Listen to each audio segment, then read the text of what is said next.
After watching the latest episode of Mushoku Tensei, I never thought they'd actually go backwards in the adaptation and actually do a POV of whoever, honestly. Doesn't not even just Roxy, Sarah even, but we all know how that went. Roxy got her POV, and I'm happy about it. And this episode overall was really damn good. I very very sharp contrast to the last one. I swear like the animation was actually more consistent for some reason. The the exchanges and dialogue were way better than that last episode. Like you'd think like there would be like more emotional like edge with the last episode when people were like first meeting and stuff. Well, we got that with Roxy, thankfully, and for those of you who are really waiting for that throw up scene to be adapted, well, they did not disappoint. They did not disappoint. Let me go back. Let me go to the actual scene here. Let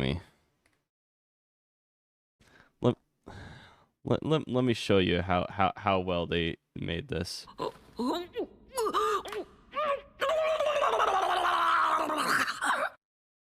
What the fuck was that? Highlight of the episode right there. Highlight of the episode right there. That was so damn good. Highlight of the episode. Not even close. This was such a good episode, dude. Comedically,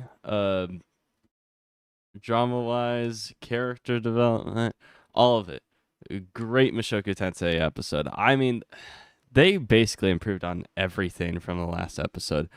And I've seen a lot of people pitch the last episode as like a perfect 10 out of 10.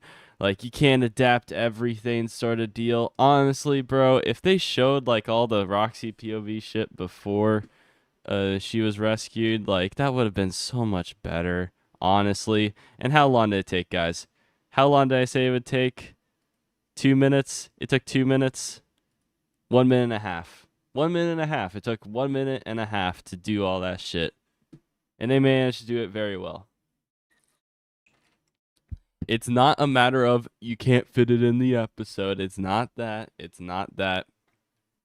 A bit poor, a bit of a poor decision to do it after. But it was pretty good. Honestly, if they just cut like the rescue at the end of the last episode and just did this, would have been so much better, wouldn't it? Would have been so much better. But whatever. I'm not judging that now. I'm judging this episode. By itself, this episode, well, not by itself. This episode was really good. I did I just watch a Roxy POV? Yes, you did. Yes, you did. This was an actual Roxy POV that I did not think I would get. You know? And like many people were hard coping thinking that this would actually be here. And honestly, with the past track record that Mushoku Tensei had, there was no shot this was going to make it into the episode. There was no shot. They never go backwards. Ever. Have I seen that happen? Maybe in the first season? Maybe there's like something I'm forgetting in the first season. But, jeez, oh, dude. Like, I I'm shocked. I'm very shocked. Whoever was in charge of directing this episode in particular, like, props, bro. Like, I swear the animation was so much more consistent. And I I don't know why everyone looks on model. I oh my gosh, dude. It's so different to the last episode where you had like the giant ass torsos and shit of just of like for example when like Paul was lying in bed for some reason his torso was way larger than normal and like when he actually like sat up it was actually decent. It was all right. But no one ever really looked like great. But this episode is definitely way better. I'm going to random ass frames here, and everyone looks normal. Everyone looks. Let's put this in full screen here. Hold up. This is being weird. It's being quirky again. Uh, this. is honestly very good. Yeah, I don't remember a single shot that was really poorly animated or poorly designed in any way. Roxy fans eating good this episode? 100% agree. 100% agree. But as the title of my video of this stream suggests, she does not know. She does not know. And that sucks. It sucks. It like Rudius, like you mean to clear the air first? I mean, like, hey, Rudius is not the most socially aware person. Even Paul like tries to talk to him later in this episode, but he's like, nah, it's probably gonna lower your morale a bit and distract you from the current mission, so I'm not gonna bother. Like, she literally asked him out on a date like halfway through, or like just a few minutes before this, dude. I swear, like halfway through the episode, I swear she just asked him out on a date, and it was bad. It was bad. It was bad. Lily and Paul episode last season.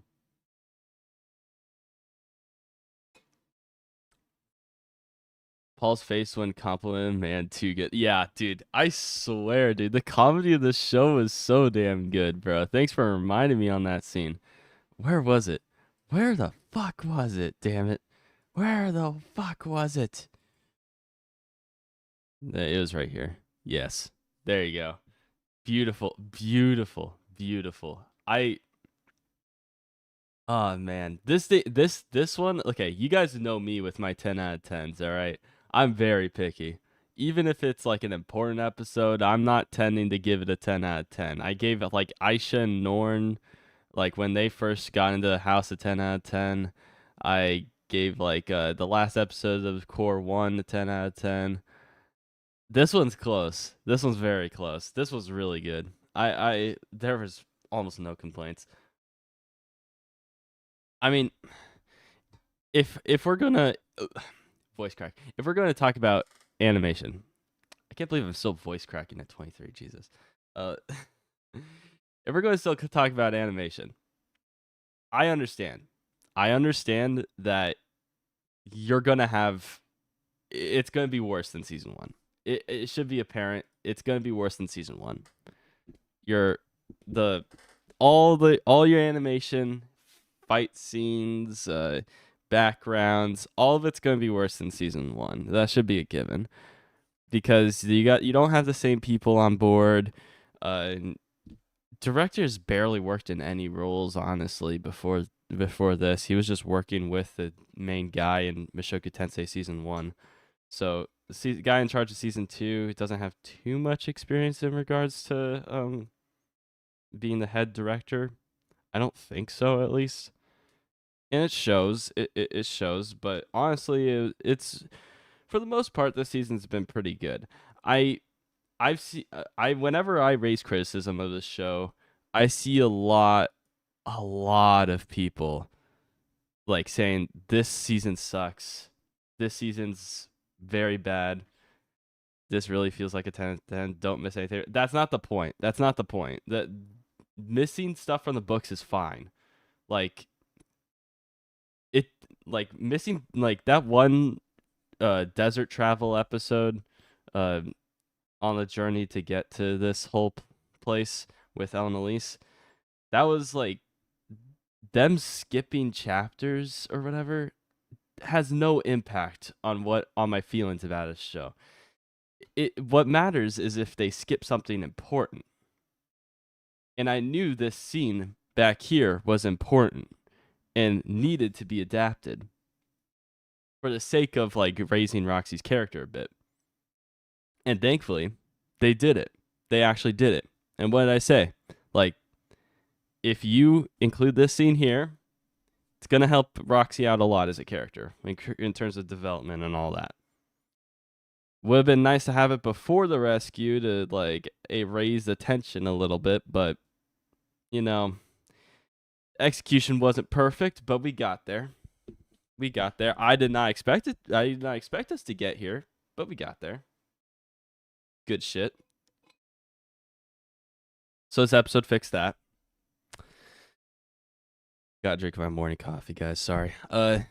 This episode fixed that.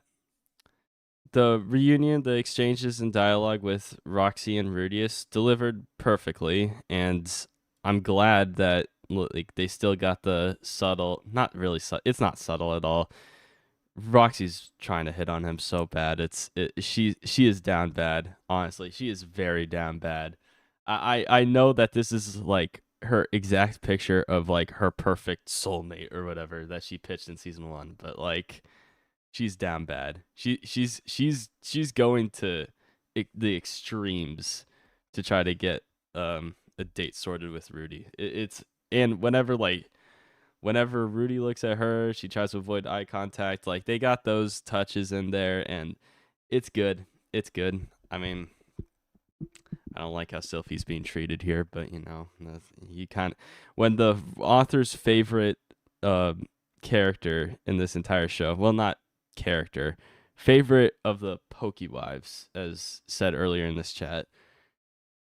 I'm pretty sure the author said that his favorite among the 3 was Roxy. I'm pretty sure. This episode is better than last week. 100% this episode's better than any of the episodes so far in the Labyrinth arc. 100%. I don't think that's even up for debate. Best episode since Turning Point 3, 100%. I honestly think this episode's better than Turning Point 3, in my opinion. So, like, what did I give Turning Point 3? Like an 8 out of 10? I don't know. I'm not keeping track of this, but that's what I honestly feel about it right now. And I gave like the Norn POV an 8 out of 10, I think, as well. Like, this one's damn close to a 10. This one's damn close to a 10. It's funny how Lilia just got this one scene, and I don't think I ever saw her pass this scene. I was cringing so hard here.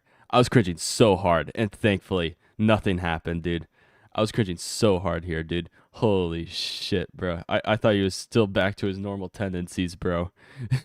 He was looking, bro. He was lurking. Oh my gosh, bro.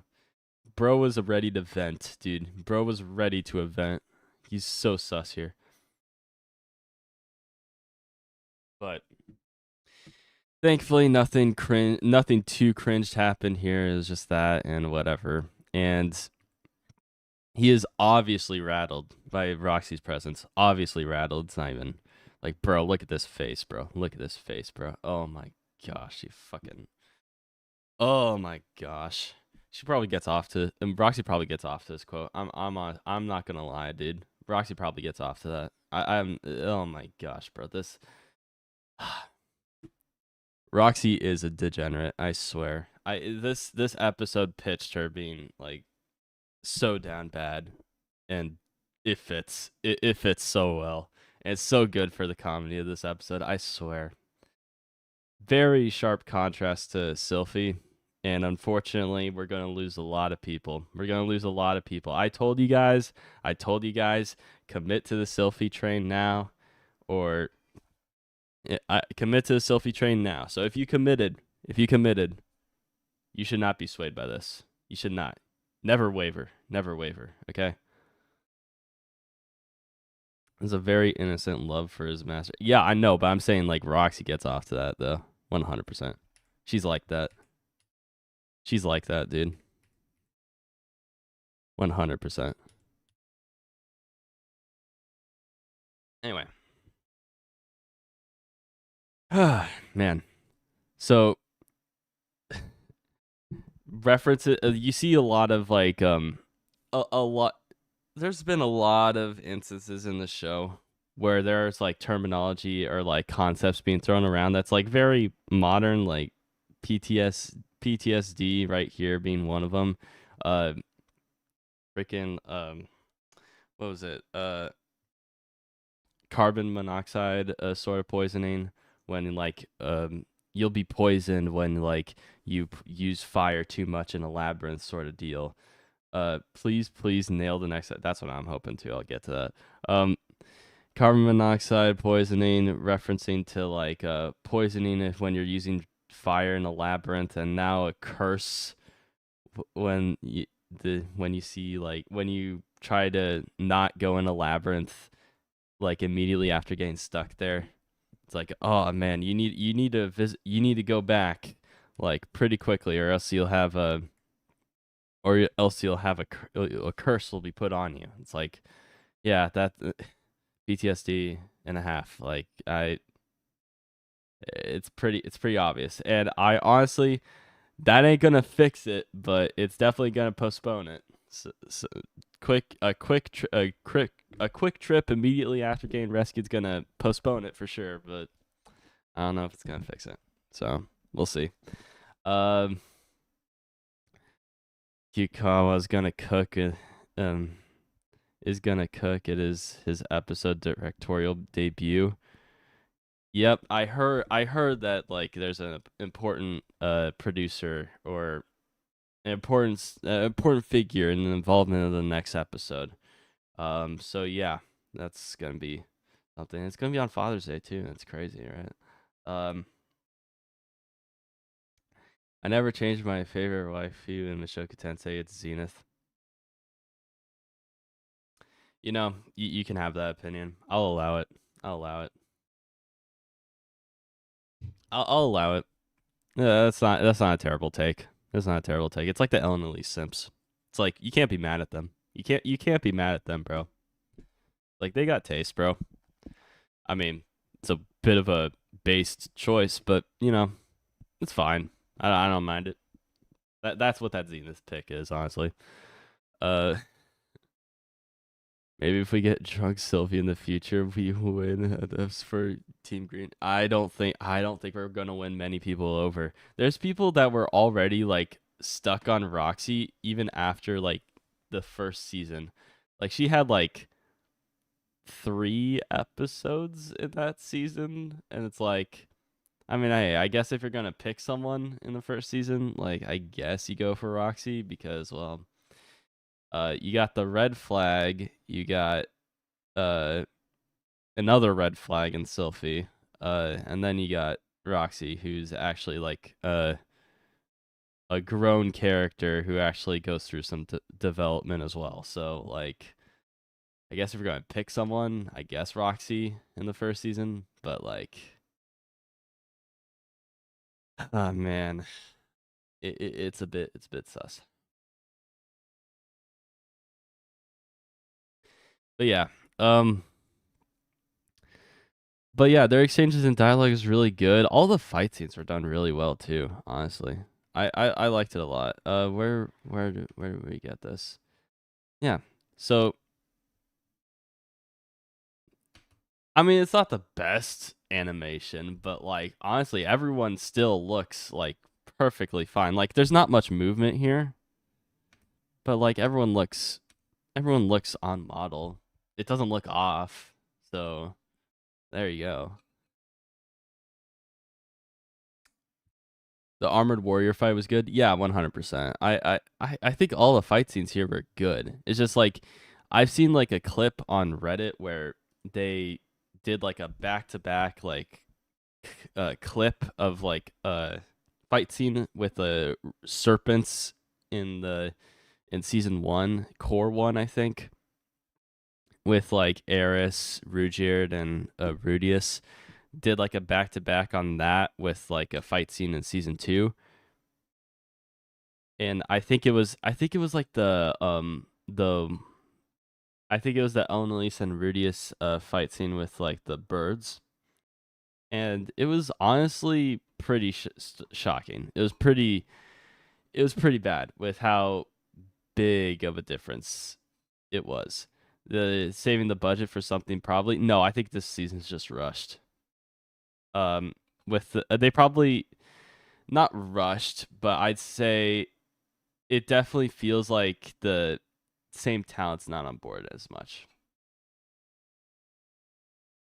It's nowhere near as good as season 1, but it's decent, I guess. Yeah, 100%. If the first season was adapted just as well as it currently is right now, I honestly think this show would have its fan base. I don't think it would have nearly as big of a fan base, but I think it would have a decent fan base and it would have a decent following. It would still be good. There are many followers of the Roxy Church. Jeez, oh, okay. There's a lot here to catch up on. The sword speech Paul gave me was a peak of the episode for me. Oh yeah, dude. Oh my gosh, bro. I need to get back. I need to get to that for. Oh my gosh. You fucking degenerate shit. 俺は今二振りの剣を使っている。以前は一振りで十分だったが、今はこの二振りがないとしっくりこない。What are you saying there? What are you saying there, Paul? You were trying to protect Sylphie in the beginning of this conversation. And what the fuck was that? What the fuck did you just say there, bro? What the fuck did you just say there, bro? You were trying to protect Sylphie in the beginning of this chat, and then all of a sudden, now you're like, wow, I need two swords. It's not just one. I used to be fine with one. Now I need two. It's like, what? What are you trying to say? Paul, stop. Okay, don't take this any further than it already has. Okay, they'll go on a trip in a labyrinth. Okay, they'll go on it for a labyrinth date, but it's not actually a date because he'll bring Sylphie with him, and then it'll all be good. That's how it goes. That's how it should go. Okay, that's how it should go. Okay. The sword speech was anime original. It was. Oh damn, dude. Yes. Okay. Okay. That's. Don't remember the line in the light novels. Did he say that in the books? Yeah, oh my gosh, bro. I need to double check this. I need to verify. I can't trust you, chat. I can't trust you. I can't trust you. I cannot. I cannot. Okay. Let's see here. It would probably be right before they go to the sixth stratum, right? So it would be around page 140-ish. Let's go. Let me check this out, okay? He's purchased some chemicals that were supposed to be effective on armored monsters. Okay, whatever.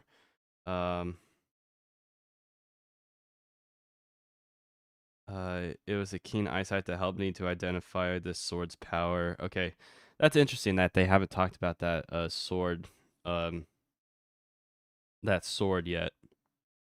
There was a so one of the swords that Paul has, he recently purchased, and I believe it is. Show me the swords here. It's this one right here. Anime is clearing some stuff that's not in the light novel. Like how Rudius only found Roxy because of the water dripping from the caves, and not just because he felt the presence of God. It would have been funnier if it was the second, honestly. I suppose this is clearing the air. Oh my gosh. I'm trying to find the instance here.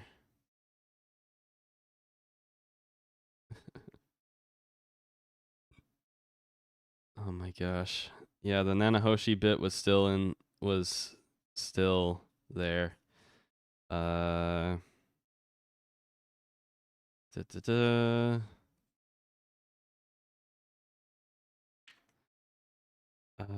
This room's pretty long, isn't it? He's still missing, whatever. Only other thing I wanted to talk to you about, Rudy.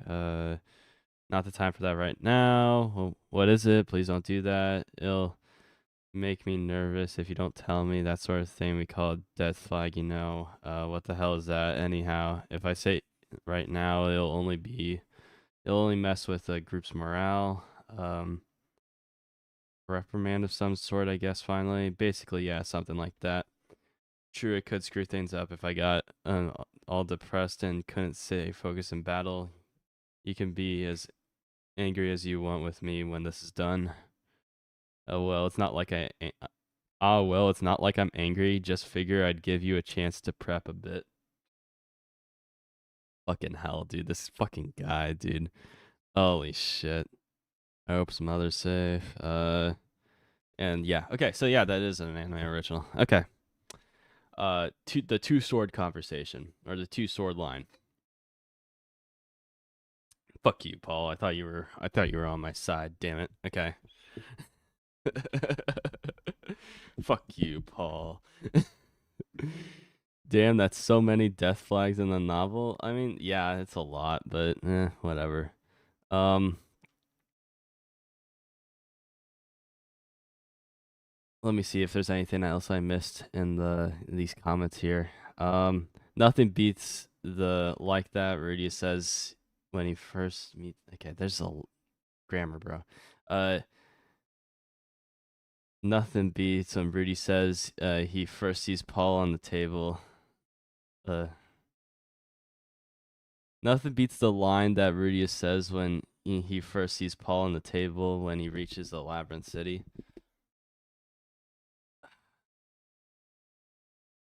Yeah, I mean, like, are you talking about the anime or are you talking about the light novel? Because I haven't read the light novel in a while. So let's go back to here. Let's go back to here. Let's see. Let's fucking hell mute this. All right, let's see here. See your first line here.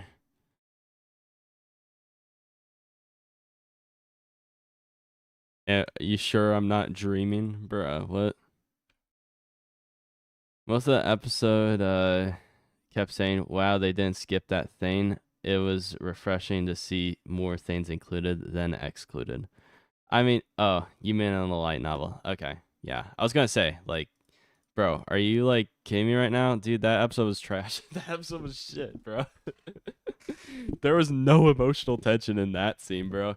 People were just like theoretically putting like this mumble jumble in their heads to make it feel more emotion than it actually was, bro. It wasn't that good. This episode was great. This episode I had no complaints about, but dude, the last episode, bro, you fucking cap, bro. If you like that last episode, jeez. Uh, they did Roxy's Soul Labyrinth dirty. I mean, right here, the POV, or are you talking about like her like asking Rudius out on a date in a labyrinth? Because that was done fine. I the POV, they did it dirty last episode, not putting it before the rescue, like I said. But like I think like what they adapted, like they did it well. Now the only issue is just like the placement of certain scenes, which I am not a fan of. I honestly think if they ended the last episode with this, it would have been good. It would have been good. You don't need a damn fight scene or anything like that. You could have ended the last episode with this, and it would have been good. Not enough time to give it more than a minute or two. That's it. This episode feels more full than the last episode. Yeah, yeah. I mean, honestly, with the pacing that they establish here, people are saying like some people say like, oh man, they need to do like one episode per chapter. Like, are you fucking serious, bro? They adapted like 3 in here. And I think 3 per episode is just 3 chapters per episode is just fine. I I don't understand some people sometimes. Like it's actually like insane. Um some people are just like super light novel heavy uh readers, and they just like if it's not in the light novel or if it's missing from the light novel, it's a bad adaptation. Skip Shoku Tensei sort of deal. But nah, dude, this was fine. You fucking crazy. One chapter per episode would be so boring. I know, but I see those freaking takes in Reddit. But oh my gosh, bro, I swear, uh, I see those takes on Reddit, and they're actually insane. I don't know. There's actually some like real. I shouldn't be shocked. There's a lot of cringe people in this community. I'm not gonna lie. There's a lot of cringe people. There's some people that like take things way too like they are some people that take some like critiques I say way too damn seriously, and there's other people who are like, ah, well, you're 100% right. This show fucking sucks, bro. The light novel's so much better. I'm like, bro, this show doesn't suck. It's like, am I the only sane person here? The show doesn't suck. It could definitely be improved. Solid 8 out of 10. What the fuck, guys? It's a great show. 8 out of 10. If it's not a 10 out of 10, you fucking suck. It's like, what? Excuse me? This episode was good. Adapting 3 chapters is fine as the light novel is monologue and description heavy. 100%, dude. You're going to run into a scenario. Okay. If you went any less than 3 chapters per episode, you're going to run into a ReZero effect of adapting every single freaking monologue, every single dialogue scene to the fullest extent. Your dialogue scenes are going to be 10 minutes long when they don't really need to be. You're establishing way too much lore than there ever needs to be for the sake of just this fucking arc. This happened in season 2. There's I I'm still so mad about ReZero season 2 and how everyone loved the second core. I'm like, are you guys fucking serious, dude? That shit that was shit, dude. Ryuzu was a trash ass character. Every single scene that she was in, bad, bro. I can't. I could tell the final episodes are gonna have great animation if they're putting effort into this one. Um this episode was great in terms of animation. Definitely not as good as season 1. I hope we get some season 1-esque animation in the following episodes. Actually, it doesn't even really necessarily. Okay, if you are an anime only, I'm gonna say this right now. This next episode's gonna be pretty action heavy. Pretty action heavy. The 23 I don't think is gonna be action heavy. How is the ReZero light novel? I haven't read it, but I read the beginning parts of the season 3 web novel, and it was bad. It was so damn bad. Holy shit! It was so much dialogue heavy, so monologue heavy, and I understand that it's a web novel. It's not going to be nearly as polished as the light novel, but I don't understand this. Let's just say this. The first draft, if we're going to consider the web novel as the first draft of Mushoku Tensei was leagues better than ReZero's. Leagues. They weren't even comparable. It was bad. I oh my gosh. Maybe because I had to drop it like as soon as like the main villain guy, the white hair boy in ReZero showed up in like the season 3 equivalent of the web novel. It was I had to stop it there. I had to stop it there because I was like, bro, they're taking like that one scene I left on was good. And then I was like, you know what? I'm going to wait for the anime because everything before that was shit. Everything before that was shit. It was so dialogue filled, so lore filled, so fucking nerdy. I couldn't help it, dude. It was so bad. Pacing out of the window, dude. Let's spend fucking 10 pages on Beatrice training with Subaru. The fuck is wrong with you? They're just training in like a freaking like whatever, dude. It's so bad. Did you hear about Virgin's new work with the orc? Yeah, you're talking about orc erotica. Yeah, I've heard about it, but I didn't. I'm not keeping up to date with it. I'm not up to tabs with it. Oh my gosh. Shoku Tensei web novel is one of a kind compared to other web novels. Yeah, 100%. It's not polished. I'm not sure if that's a translation issue or not, but it's not polished necessarily. But like you'll see a lot of similarities with it and the light novel. It's like night and day. Um, yeah, it's actually crazy. Anyway, back to this. I've ranted enough on ReZero, bro. I'm excited for the 3rd season. I'll probably cover. It's likely I'll cover it, but let's just say I'm gonna be super critical of that show. You guys have no idea. You have no idea. It's it's gonna be bad. There's gonna be a lot of freaking people mad at me for how I hate on ReZero sometimes. It's bad. Rant stream when? I mean, I can rant like after I'm done with this if you want me to. But whatever. We'll get there when we get there. Um, yeah, overall, this episode was really good. I honestly have barely any complaints about it. Animation's not as smooth as uh season one, but everything's on model. I haven't seen a single instance of a giant, huge ass shoulders or giant torso, or like anyone in a far off shot looking terrible. Because usually, if you actually notice that shit, they put scenes like that for they put like a really bad art and they linger on it for a long period of time. You see this a lot with like Core 1, I believe, had a lot of this, but this was not the case here. If there was, it was barely noticeable and I didn't really see any of it. Um I had the idea of Mushoku Tensei and Re Monster guys inspiring each other. Okay, whatever.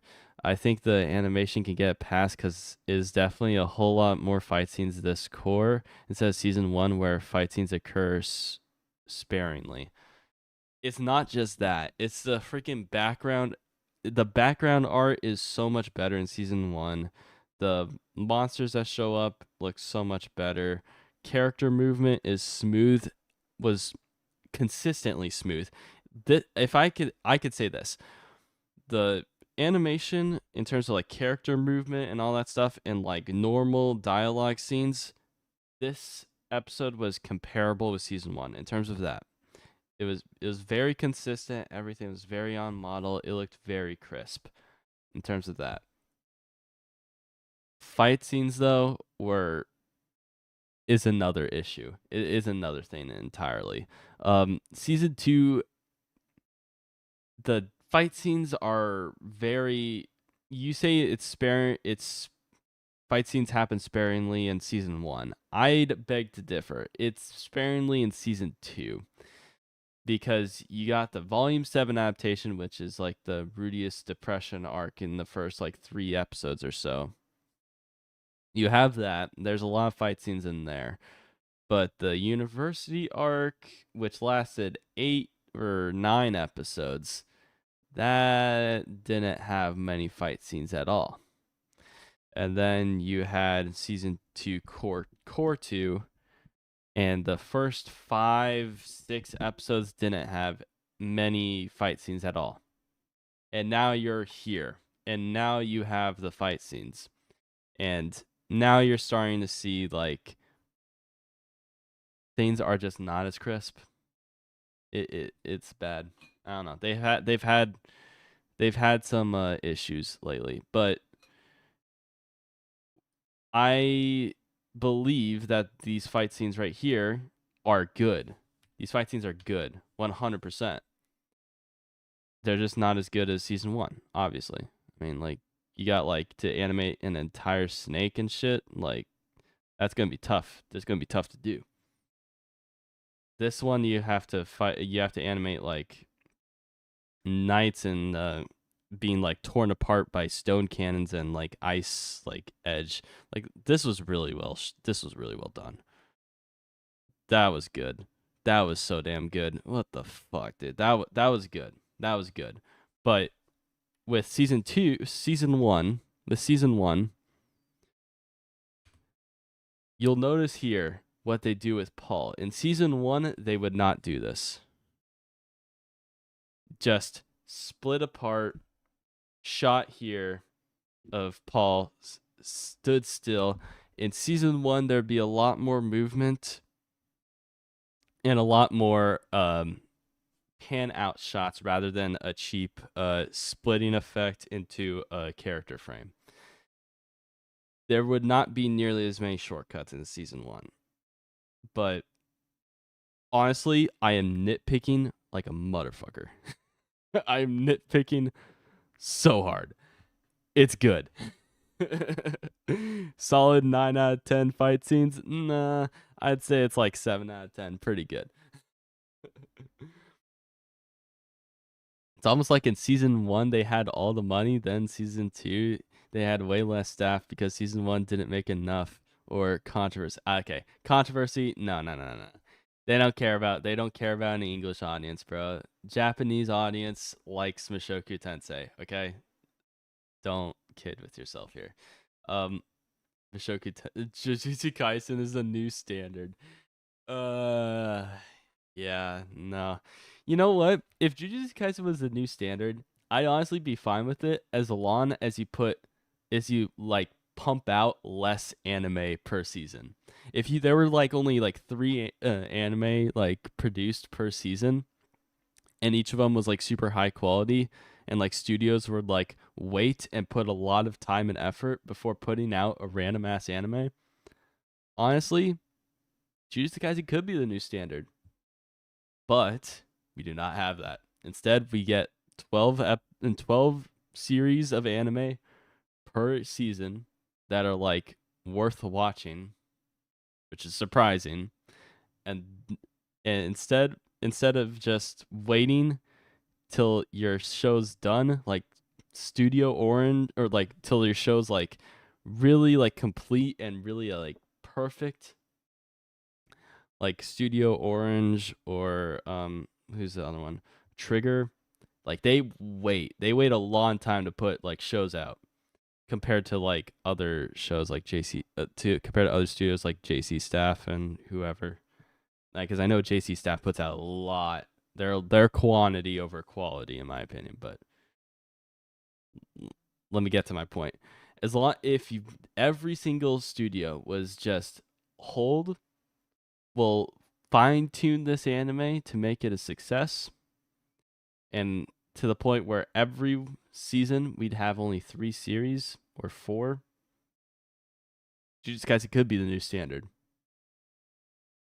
but they don't do that. Instead, rush, rush, rush, rush, rush, rush. We got 2 years to produce this show. Let's cut that in half, make it 1 year.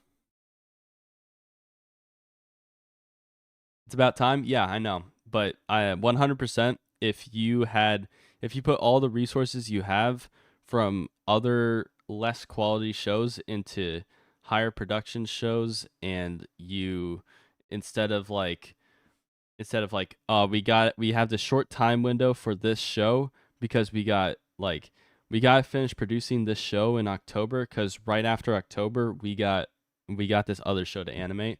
If you just didn't worry about that at all, instead just like, you know what, instead let's cut this anime and like cut this anime production, and let's combine the two timetables for this one season to make it really good quality, then you'd have the time. But studios really like picking up a lot of shows, and it's actually frustrating because you'll see a lot of shows produced per season, and it's actually insane. A lot of it's shit, and a lot of it's shit. Um, but you'll notice every single season, like you'll see like random ass shows with really good quality animation for some random reason. Put that talent in the bigger shows and be able to like give them more time, and you'd actually have like Jujutsu Kaisen be the standard. But that's not the case now, because quantity over quality. You know, that's how it is. I mean, hey, it's more money wise, it's better. So there you go. Demon Slayer may be the new standard. Every frame is beautiful. I mean, I sure hope that's not the standard, but especially with how the industry is right now. But whatever. Um, this scene was cute, but like, jeez, dude, like, it was very cute to see them both react to the price. Honestly, it was really cute. But yeah, I forgot that this teleportation, like this last room with all the teleportation circles, I forgot that there was a hidden like underground entrance. I forgot about that shit. This is why I don't read things like right before the show, because then I'm able to be like shocked and remember scenes like this happening, and it's actually really really interesting that they like compare the two. It's like, oh man, this is just like the teleportation room that I just like came to this continent in. Oh, there was like a underground entrance there. Oh, let's see here. Oh, there is over here. Nice. I really like that. I really like coming in here sort of blind, but not really. Uh Labyrinth absorbed a teleportation ruin. Yeah. Yeah. That makes a lot of sense. This dungeon was taken from a Bard's Tale too. Oh my gosh. I don't even know what that is, dude. Your references are insane. Anyway, next episode is called Parents. And it's on Father's Day. Nice. This next episode is going to be very action heavy. You guys are going to like this next episode. It's going to be very good. Honestly, if I have to judge this episode by itself, solid, solid, solid. It's between a 9 or a 10. I'll give it a 9. I'll give it a 9. It's not a 10 out of 10. It's not a 10 out of 10. It's closer to a 10 than an 8, but I'll give it a 9. It's not perfect. Not perfect. I've seen higher quality fight scenes in other episodes. I've seen a bit better. I don't know. There's a lot of good character moments in this episode. I honestly don't know how much they can improve on outside of just like the movement in certain scenes, and especially fight scenes, but I don't know. It's tough. It's very tough. Next episode about to be a 10 out of 10. I sure hope so, bro. This next episode is a big one. Big episode here coming up. So you better hope so. Roxy was properly cute as she should be. I'm satisfied. There you go. You Roxy Simps, you got a dub. All right. There you go. Take the W and be off with your day, you know? That's how it is. I think they'll skip the intro and end and get. I think so. I think so. I think they will skip the OP and the ED next episode. If they don't, they're fucking stupid. But you know, whatever. Because they got a lot of shit to adapt next episode. Let me check to see if there's a chapter called Parents as well. I'm pretty sure there is. There is. Okay, that's chapter 10. So, yeah, they're gonna adapt a similar as this, same as this chapter, same as this episode here. Episode 22 is gonna be adapting probably 3 or 2 chapters here in this next episode, but it's gonna be a bit of an important one. It's gonna be a bit important, so I wouldn't mind if they only adapt 2 chapters here. Same thing with like similar to how Turning Point 3 only adapted 1 chapter. If this episode adapts only 2, I'm fine with it. And yeah. Then you'll have 2 episodes after for like aftermath sort of deal, because I'm pretty sure they clear the labyrinth next episode, if I'm not mistaken. Spoiler alert. It's not really a spoiler alert, it's pretty obvious. So yeah, it's pretty obvious that they'll clear the labyrinth at some point, so yeah. I know it won't happen, but what if next episode was a movie? Stop it. Stop it. Stop it. Stop it. Okay? Listen, bro, we don't get like 4 years of production time like ReZero. We're not gonna get an hour and a half long episodes. All right, you're crazy. No, because remember this next people are shocked. People are like, oh man, if they make the guardian of this labyrinth only take up like 1 episode and it's over and done with in 1 episode, like, bro, this sucks. I'm like, bro, like, you look at the chapters here and that guardian only has 1 chapter or 2. It only has like 2 chapters, bro. It was in and out here. Stop complaining, bro. Like, you praise this light novel thing like it's like a godsend or something, bro. Like, it made like the Guardian feel so like big and empowering. It's like, yeah, it did, but it didn't need so much time to build up to it. Like, it's possible. They showed you there.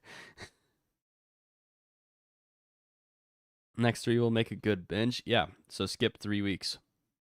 Come back in 3 weeks, bro. We'll see you then. Yeah, no, you won't be able to. You don't have the willpower. I know you. You'll watch week by week, just the same as me. Action scenes are so much faster in a visual medium. That, and it's short in the light novel.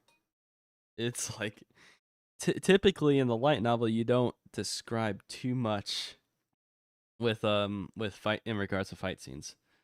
You try not to, but kind of have to sometimes. So Ridge versus Dragon God was 15 seconds. Yeah. Yep. So with all that said, I think I have it done. So, are we ready to talk about ReZero?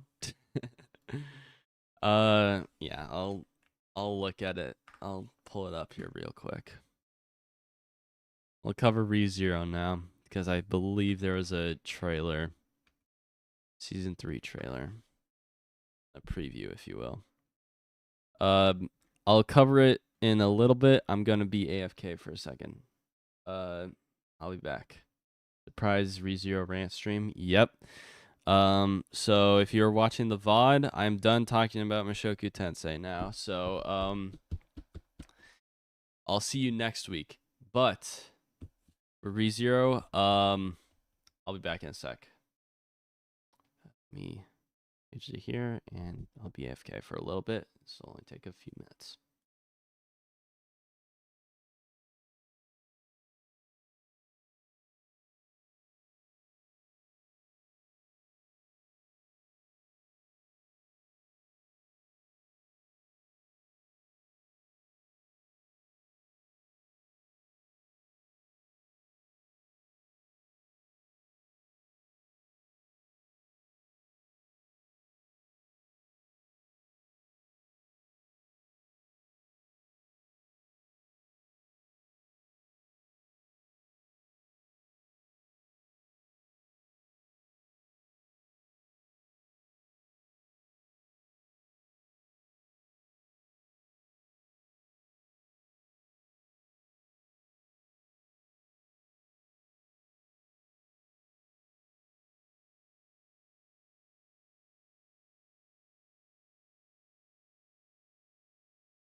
Right.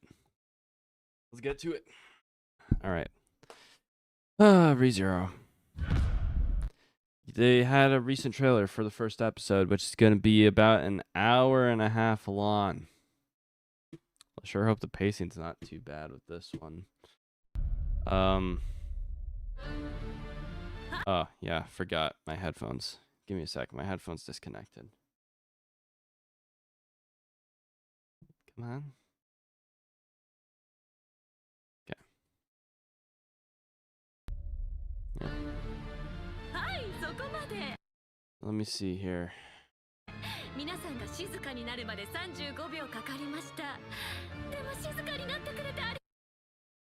I think this was in the I think I read this part in the I believe I read this part in the web novel. It was I don't really liked her character all that much from what I saw. It was she was okay.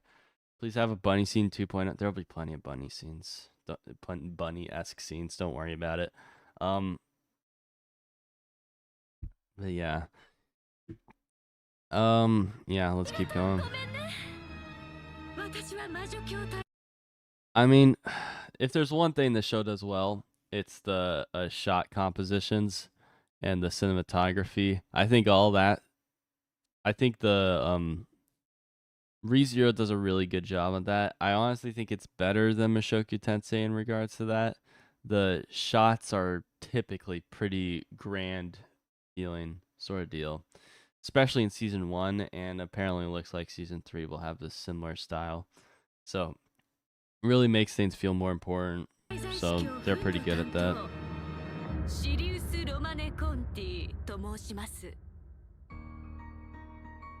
Yeah.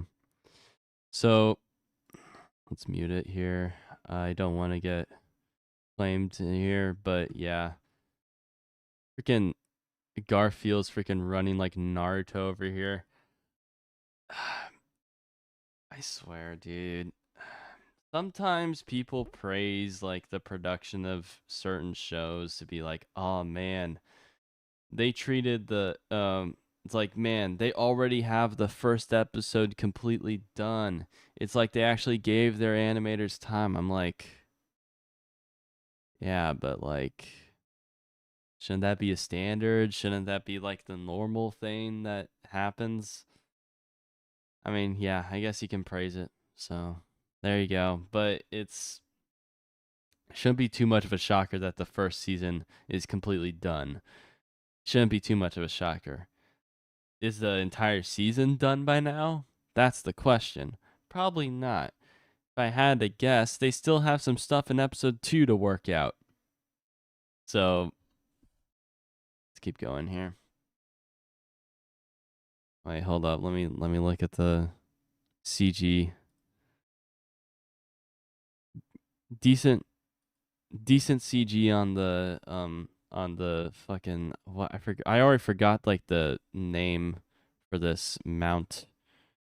You already forgot the name, but it's decent CG here. I'll give it credit. The models look better. You got the dots for eyes again, but far away shot, it's fine. I don't care that much here. Forehead is getting bigger than normal here. That's nice.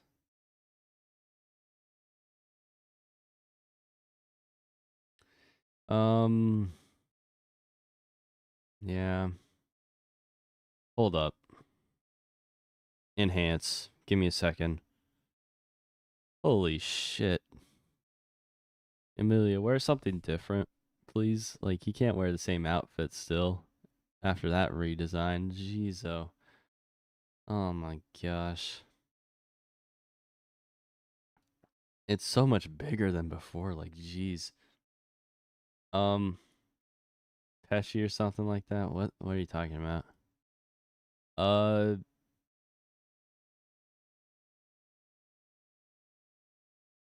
I don't really care that much. This is I mean like all the scenes with her in it in the web novel was actually written pretty well. I'll give it credit. All the dialogue scenes with her in it were pretty decent. Outside of that, I'm not sure. She was okay. I didn't like her that much, but it wasn't fantastic or anything. Land dragon's name started with a P. Yeah. Petrash is the ground dragon's name. Yeah, that makes sense. Yeah, I remember now. Yeah. Uh, and same thing with her. All the dialogue scenes with her in it from the get go in the web novel were pretty good. So yeah, because she was like sort of like a rebel when it came to this whole like coronation thing. She's like, I'm gonna win it, but I'm gonna freaking wreak havoc. She's basically the anarchy.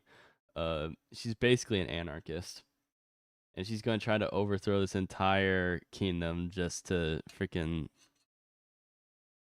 Oh, she's gonna try to rule it just so she can throw it all to the in the garbage can, you know. But yeah, seems like we're gonna get some backstory in regards to him. I'm pretty sure he has his own like light novel series. But we'll see. But I read his part. His part's pretty damn good, so I'm glad they're adapting this. I'll give it credit. Give it credit. It was pretty good. Uh, oh no, dude.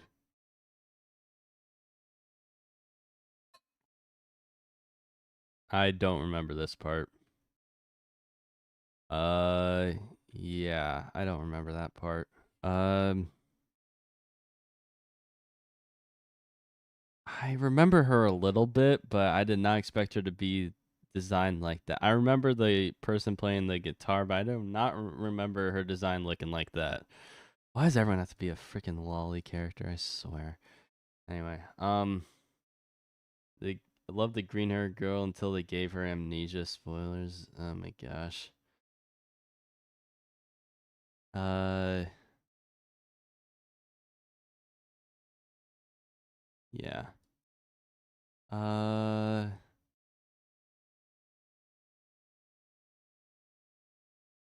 yeah, and I think I stopped watching here like around this scene. I stopped reading around here around this scene. It was it was like, okay, it's starting to get good now. I'm seeing the potential, but I'm gonna hold off until the anime because well, I'm I'm all right. And like I swear, Rem is cucked so bad, bro. It's so bad. It's so bad, dude. I swear.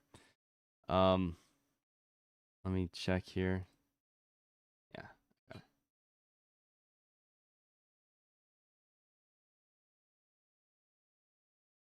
Coming October. Yep. 90-minute special program. Nice, I guess. And they're showing all the reruns here. Okay. Let me pull up the receipts here for the biggest complaints I have with this show. All right. The third season looks like it's going to improve a lot on what I had an issue with in the second season, but I still feel like the dialogue heavy scenes are still going to be there even through the web novel. It's going to shine. Typically, Mushoku Tensei does a good job at this in the anime. They're able to like skip like all like the inner monologue scenes and all like the character driven moments. They're able to skip a lot of the filler and get down to like the core of it and able to actually show it in like a visual medium instead of like adapting a book word for word or like a entire paragraph word for word. They're able to actually like show it instead of just telling us. Season 2 had a lot of that in the second core. It was bad. There was a lot of exposition that they just could not get across without someone telling a story. It was bad. It was really bad. But Emilia's backstory they did pretty good in season 2. I'll give it credit. That part was pretty decent. But let me pull up ReZero here.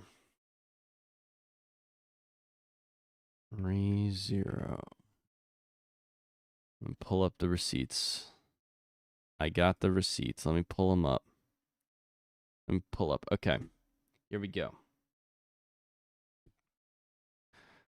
So, first half, I honestly had a good time with it. Every single dialogue scene had tension around it because Echidna was there and she was a wild card and she could basically throw off the entire story if she wanted to. So, her being like a main conflict with this her being like a main part of the first half really helped the dialogue scenes immensely. This episode in particular was insanely good. I love this episode. It threw everything off course, and I love this beginning part here. Being able to go through all these different scenarios and potentially showing that, hey, return by death is actually like possibly everything that happens with you dying is actually like pretty, it might actually still happen in another timeline. Who knows? And there's an entire mystery around it, and him like basically he's just doing this and he's like cap. He's like, bro, what? Wait, hold up. Cap, bro. Stop. You not actually real. Stop it. And then that whole throwing off, and then this entire like exchange and dialogue here with Echidna being like the main source of information for Subaru and being the only person who can possibly confirm these alternate timelines being real, that and immediately going and asking her questions about that is a good thing and adds a lot of intrigue into dialogue scenes like this. And unfortunately, we don't get that in the second half. Unfortunately, in the second half, all these dialogue scenes' main purpose is to add exposition to an existing world that we don't need the lore to at this moment. We just need to get to the main conflict now. We don't need so much setup, entire episodes worth of setup for stuff that won't be paid off until like seasons upon seasons down the line. I don't even think some of the stuff in season 2 has been paid off until like I don't even think some of the stuff in season 2 has been paid off in the web novel yet. It's like it's bad. But then actually getting to like the witches, introducing all the different witches was really good. I enjoyed all that. All these quirky characters were really interesting, and then this is like one of the only monologues I swear was like actually decent. One complaint I have with this episode though is the fucking this face. It's so bad. It's so bad. Oh my gosh, bro. Like you tried so hard on this animation here. You try so hard, and then you do this. Try on the parts where it matters, bro. Try on the parts where it matters. So what is going on here? Happy Mushoku Sunday? Question mark, question. I did that in the beginning. You can go back in the VOD. Right now is a special ReZero rant, okay? This is what I'm doing right now, okay? I forgot to rewatch ReZero. It's been so long, or should I go to the light novel instead? Um, watch the show. It's pretty good. And then we'll read the light novel like after if I had to say this. I don't know too much about the light novel. Um am I reading the light novel? I am not. I'm not. Uh I'm not too big of a fan of this show to like actually get the light novel and start reading. Maybe I will, but I'm currently on the Overlord light novel at the moment, so I'm not gonna read two. Okay, I'm not gonna invest in two different light novel series. Okay, chill. Anyway, um, and I've been enjoying Volume 1 of Overlord so far. I still haven't finished it, but yeah, you try so hard back here, and I don't know why. I don't know why you try so hard here and then you just botch it with that face in here. Yeah. Like director, you had a ballsy choice back there. But bro, you couldn't make this face a little bit better. Like, oh my gosh, I don't like it. Anyway, and Subaru being able to choose, like, being very conflicted with everything, and then the actual Witch of Envy showing up, Satella showing up at the end was really great. And then the next episode, once again, was really, really damn good. Really damn good. I love the dialogue here. The dialogue was so interesting because the Witch of Envy's right there. The whole main conflict of the show is right there. If you're gonna get out like exposition and dialogue scenes, it's gonna be here. But guess what? There's no exposition here. It leaves a lot of intrigue on the table. But and a lot of like mysteries on the table that will not get resolved till way later, and we don't need to get to them now. And then we had the freaking Roxwell. I forgot his name already. Someone remind me. Roswell. Roswell's scene over here was great. You got the Dio freaking monologue here with him telling Subaru like you gotta freaking man up, bro. You gotta not worry about like sacrificing people to get what you want. You gotta focus on one goal. And then he's like, I'm sorry, I I I ruined my relationship with Echidna. And he's like, don't worry, if you she'll greet you back in if you just let her, you know. And that was really good. Unfortunately, and this was such a good scene to end the. What I do? Hold up, bro. I'm sorry. The English dub's not nearly as good on this scene, especially here. It's so much better here. どうすればどうすればどうすればどうすればどうすればどうすればどうすればどうすればどうすればどうすればどうすればどうすればどうすればどうすれば And if you ended it there, this core would have ended perfectly. But instead, you end it with this どうしたらいい fucking か教えてあげましょう bullshit. か I hate this character. I hate him so much. He is so boring. He is such a boring ass character. I do not give a shit about him. He is so bad. I do not care. You freaking. He is so bland. And his backstory is nice and all, but in the grand scheme of things, his involvement does not fucking matter. And I get it. He's Subaru's friend, and you're supposed to rely on your friends to resolve on stuff like this, and that's the moral of the story. I get it. But damn it. Damn it, you ruined the tension. You could have edited this core like that, and it would have been perfect. Instead, you ruin the tension, and you do this instead. Why? Instead, you end it with a punch. Uber drivers get no love, bruh. I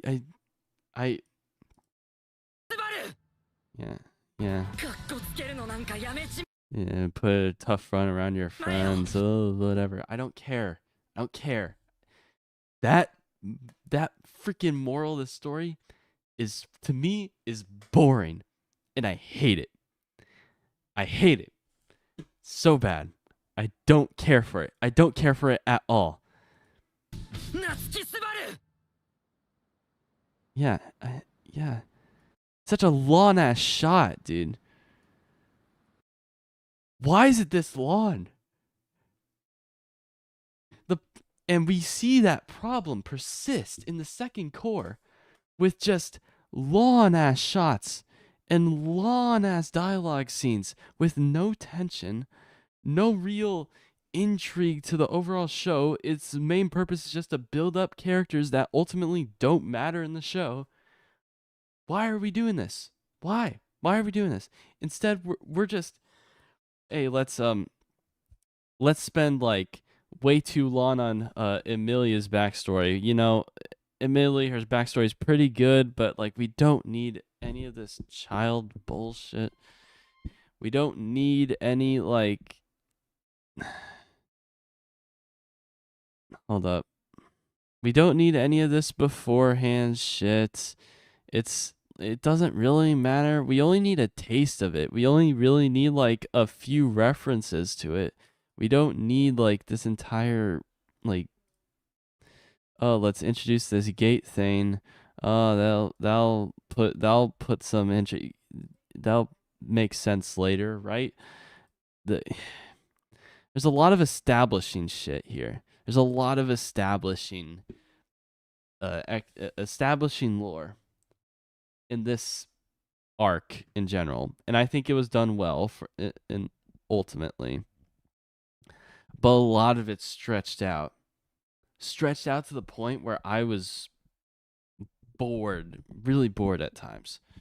I think this was one of the main flashbacks that I think was handled the best out of all of them. But it wasn't intriguing. Oh my gosh, the stats for nerds is not going to disappear, is it? Okay, it did, thankfully. I guess just got to right click again on some other part of the screen. And this stuff was all right. This stuff was pretty good, but I thought everything with Regulus in it, leagues above anything else in the show. Leagues. The antagonists in this show are so damn good. I love the antagonists in this show. All the ones established in the anime so far have been excellent. Excellent. And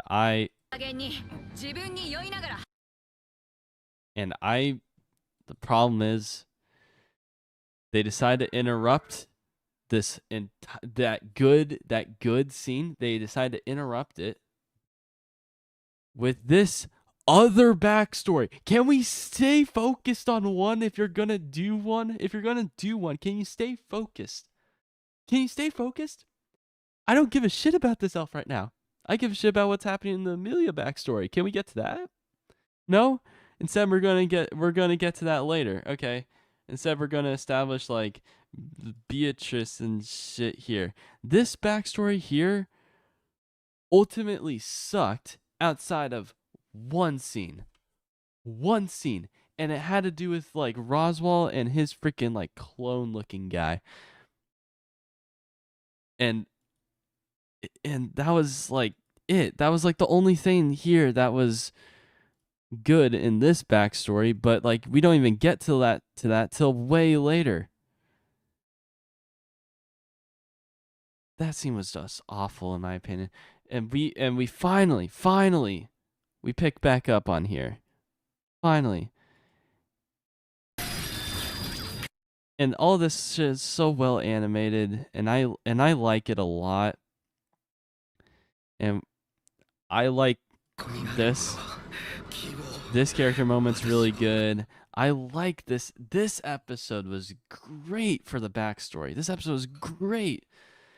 But all the stuff beforehand was so stretched out, and we did not need it. We took like we had an entire episode with baby Amelia doing cute shit. I don't care. I do not care. All right? And before then, we had an Otto backstory.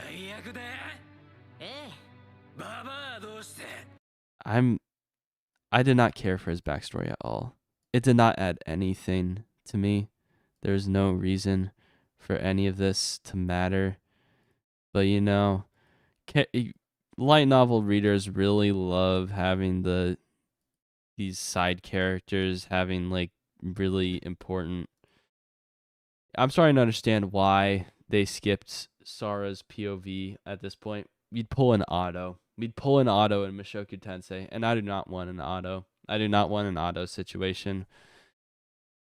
Starting to understand why light novel readers are so nerdy and it's like persist. It's like, yes, we must have everything. We must adapt everything. Nothing can be skipped, guys. We must stretch this shit so far out. And I could not give a fuck less about Otto. Could not. Why are we spending time with him? He adds nothing to the story. This is a self-contained plot right here. Do not care. Bro, can we get that wide shot again? Oh my gosh, bro. Holy shit, bro. I do not care about this little fuck. I do not care. Now, we finally get to like an actual good part of the show. This part was good. This part was adapted well, and I liked it. I liked it a lot. And then we get to this fucking shit. Now, I'm not. Now, I like Garfield a lot. I like his character a lot. But once again, I don't think they need to adapt like so much like backstory here. Like we do we need this? I guess we do because we have like 12 entire episodes left in this season, right? Like, jeez. Now, my main complaint with this show is the dialogue. Dialogue being drawn out way too long at times. Like this backstory did not need to be fucking 8 minutes in length. We did not need that. All right. We did not need that. All right. But one person that really overstays her welcome. Where is she? Ryuzu, where are you? This is the only good scene in the entire freaking flashback with Ryuzu. I swear this is the only good scene. You still want to keep going?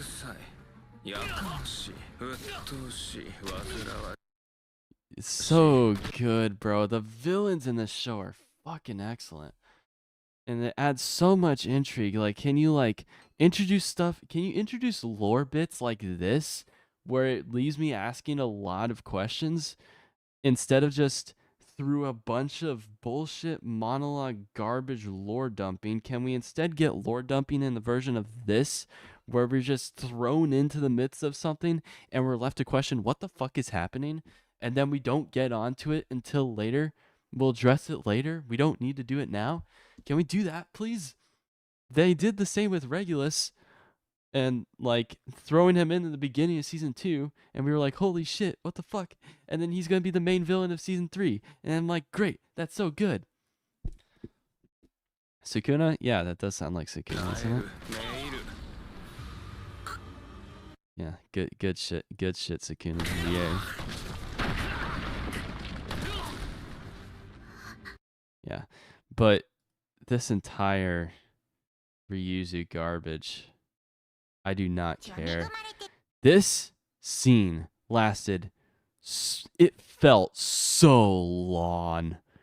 It felt so long, especially with this shit happening in the background. You go to this and you could not give a fuck less. I do not fucking care about your Ryuzu fucking backstory. I do not care. The only purpose for you in the show is to lore dump and introduce concepts that will be pointed to later, like this cool guy. We'll get to him later. I do not care about you, Ryuzu, right now. Can we like adapt these backstories in a way where the important stuff, only the important stuff is introduced, and we do not need to flesh out a character that will become irrelevant in a few fucking episodes? I do not care. ReZero consistently has the most boring and awkward conversations. One of the worst examples of this is right here. Where is it? It's in part 1, and it's one of the main complaints I have with like this entire season, and it was criminal. It was criminal in this season because I love this core, but damn it, this dialogue scene lasted so damn long. I can't.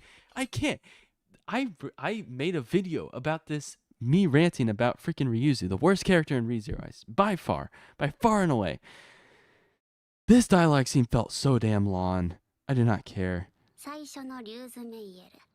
それ以外のわしを含めたすべてのリューズはその複製体。まがいものじゃ。まがいものとしてわしを見る目が変わるかい? So the delivery is boring. The delivery is boring. What she's talking about is boring. It makes these scenes drag on way too damn long. Way too damn long. It feel this freaking this scene scarred me. This scene scarred me, bro. I still remember this scene for how boring it was, and it only lasted 6 minutes. It only lasted 6 minutes, and I was left dumbfounded by how long it felt. Oh boy, this was important stuff for later, but I agree. Dialogue is source material is tough to read at times. It feels like a chore. And it'd be different. It would be easier. It would be so much easier to like take it in if the voice actor was directed to not be so lifeless with the delivery. And it's a lifeless character, and I get it. She's supposed to not have like too much personality, and I get it. I understand that concept. But damn it, does it make this scene boring? It doesn't make the scene any less boring being accurate to a character. Okay? It doesn't. Do not watch Tensura. New season is 50% plus just talking in a table. Oh my gosh, dude. But like, why do we need a pause for so long between lines? It's like, let me think about something for a second. It's like, we don't need to be like accurate to like how an actual character would talk in this scene, bro. Like, we don't. It's fine. You can like just get to the point already. Like, you just need to get the point across that, hey, Garfield is a guardian, is an apostle of greed, and he made a contract with her to protect this entire place. That's great, bro. That's so cool. And that's it. That's all you need. And this scene right here was like, this scene was off-putting to me, and I'm glad that this face was like, I'm glad this scene was pretty good. It was a dialogue scene with Amelia, with him making a promise that he will stay by her side forever, and he was just capping the entire time, and that face made it so off-putting, made all this line delivery so off-putting, and I liked that about it. I liked it about it. And it was so he was capping so hard. He was lying to her face, and I liked that. I like the conflict of interest here. It was really good. I liked it. I don't care. I've watched it at 2 times speed. Yep. Good job, bro. Good job. And then he left, and then the I know hell line, and that was cool. And like, honestly, most of the first half I have no problem with. The second half is what bothers me. And honestly, I think the reunion of roars, which episode was this again? I don't remember this scene. I don't remember this.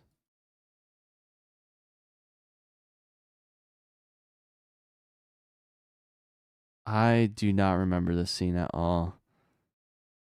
I remember this part here, but I don't remember any of the Ram stuff with Roswell.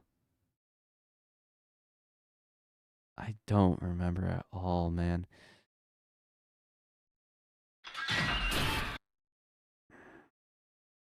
Now, everything from this point on was pretty damn good. Everything with all the dialogue scenes with Beatrice, I had no problems with from this point on.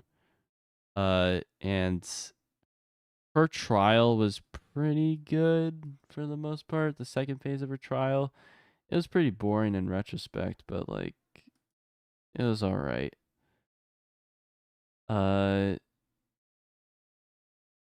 Where's the final part of her trial?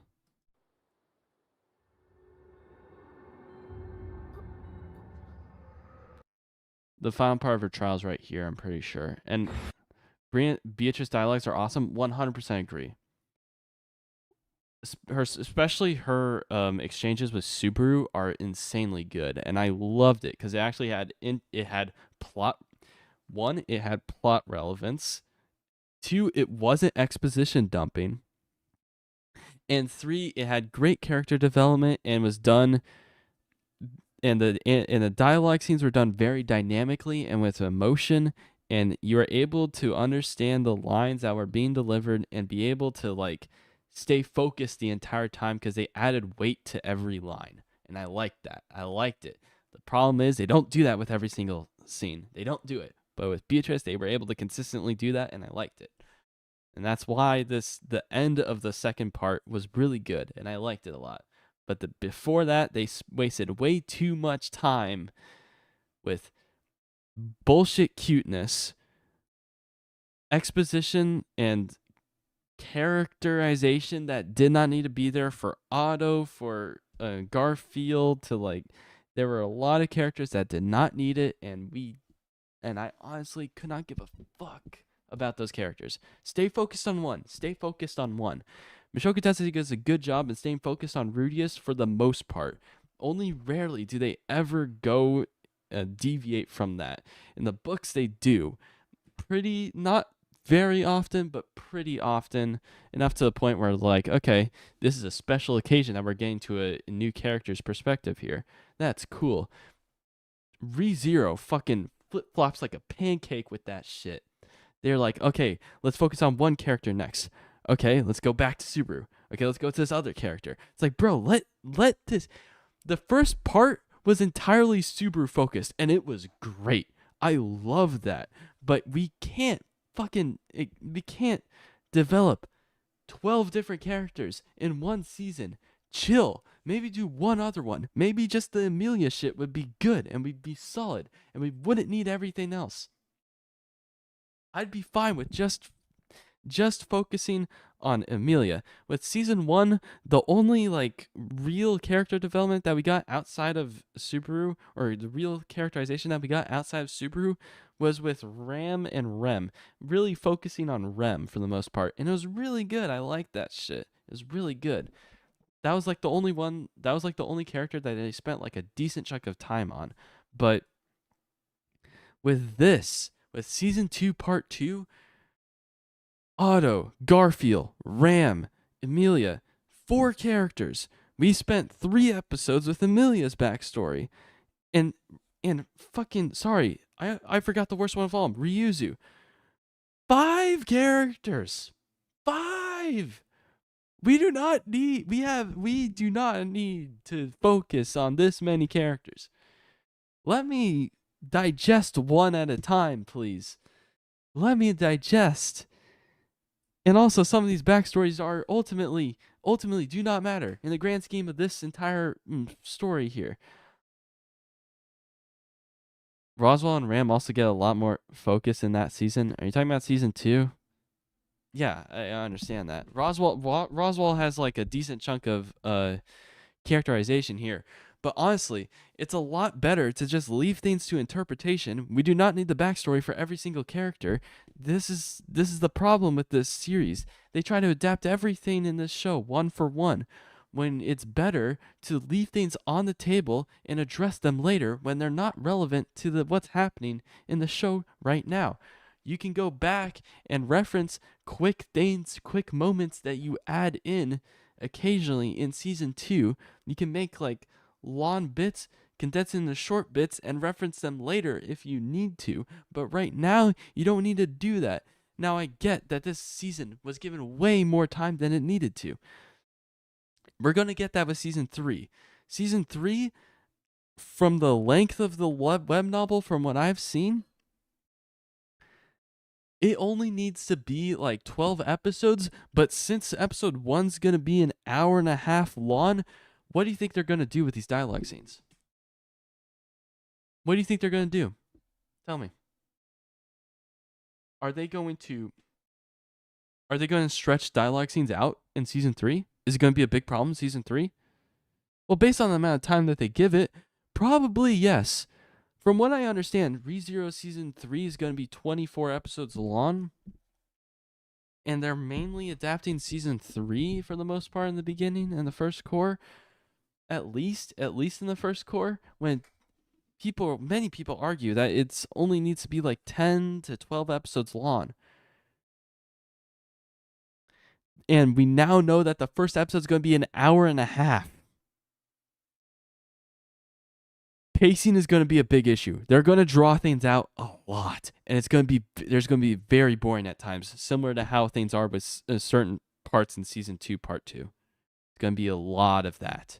And same thing. And there's a few scenes like that in season 2, part 1. But honestly, season 2, part 1, a lot of the dialogue scenes had actual tension behind it and had actual plot development behind it. So it was actually pretty interesting to watch. Not the case with season 2, part 2. A lot of it was unnecessary garbage. But we're going to get a lot of that in season 3. Everything from this point on in season 2, part 2 was pretty damn good, honestly. Emilia's third trial is really good. And again, the best way to add lore to this show and characterization is add intrigue and mystery in it and address the answers to like many questions that the viewers have. Address them later. We do not need to go into like an entire reason why she's acting like this in front of Emilia right now. We do not need a backstory for her. We do not need a backstory for this witch. Like right now, I think it's Wrath. I believe that's a Witch of Wrath. We do not need to address it now. If this is paced like previous episodes, they would freaking go balls to the wall here and try to give her a backstory and answer the reason why she feels this way for Emilia right now. But thankfully, we don't do that. Because probably the light novel didn't do this either. But damn it, if the light novel did it, they would pump that shit in, give it 20 minutes of fucking exposition garbage, and I do not fucking care. I read like most of the upcoming arc. I feel like 12 episodes would be too little. 24 would be too much too, though, in my opinion. I don't mind and even prefer getting backstories of people who become relevant later. What I cannot stand is backstories of people who just died or are about to die. Oh dear, I disagree with a lot what you just said, but I do agree with you on the beginning of season 3 area stuff being ass. I hope that the first hour-long episode doesn't dwell on that section. Yeah, it was very boring to me, and I had to drop it once it started getting good, because I had a feeling that the anime might adapt it better. If what you said is true and 12 episodes feels too little, then maybe the 90-minute long first episode will address that complaint and be able to like contain it all within 12 episodes, and like the pacing would be nice. Maybe it would be doing that, and then we can go to arc 6 like in the second half of season 3, which I heard arc 6 is really good, and maybe you won't be able to finish it, but maybe the second core will be able to address it. But yeah, you don't have to agree with what I say here. A lot of this is like personal complaints of mine, and honestly, this episode was perfect. I liked this episode a lot.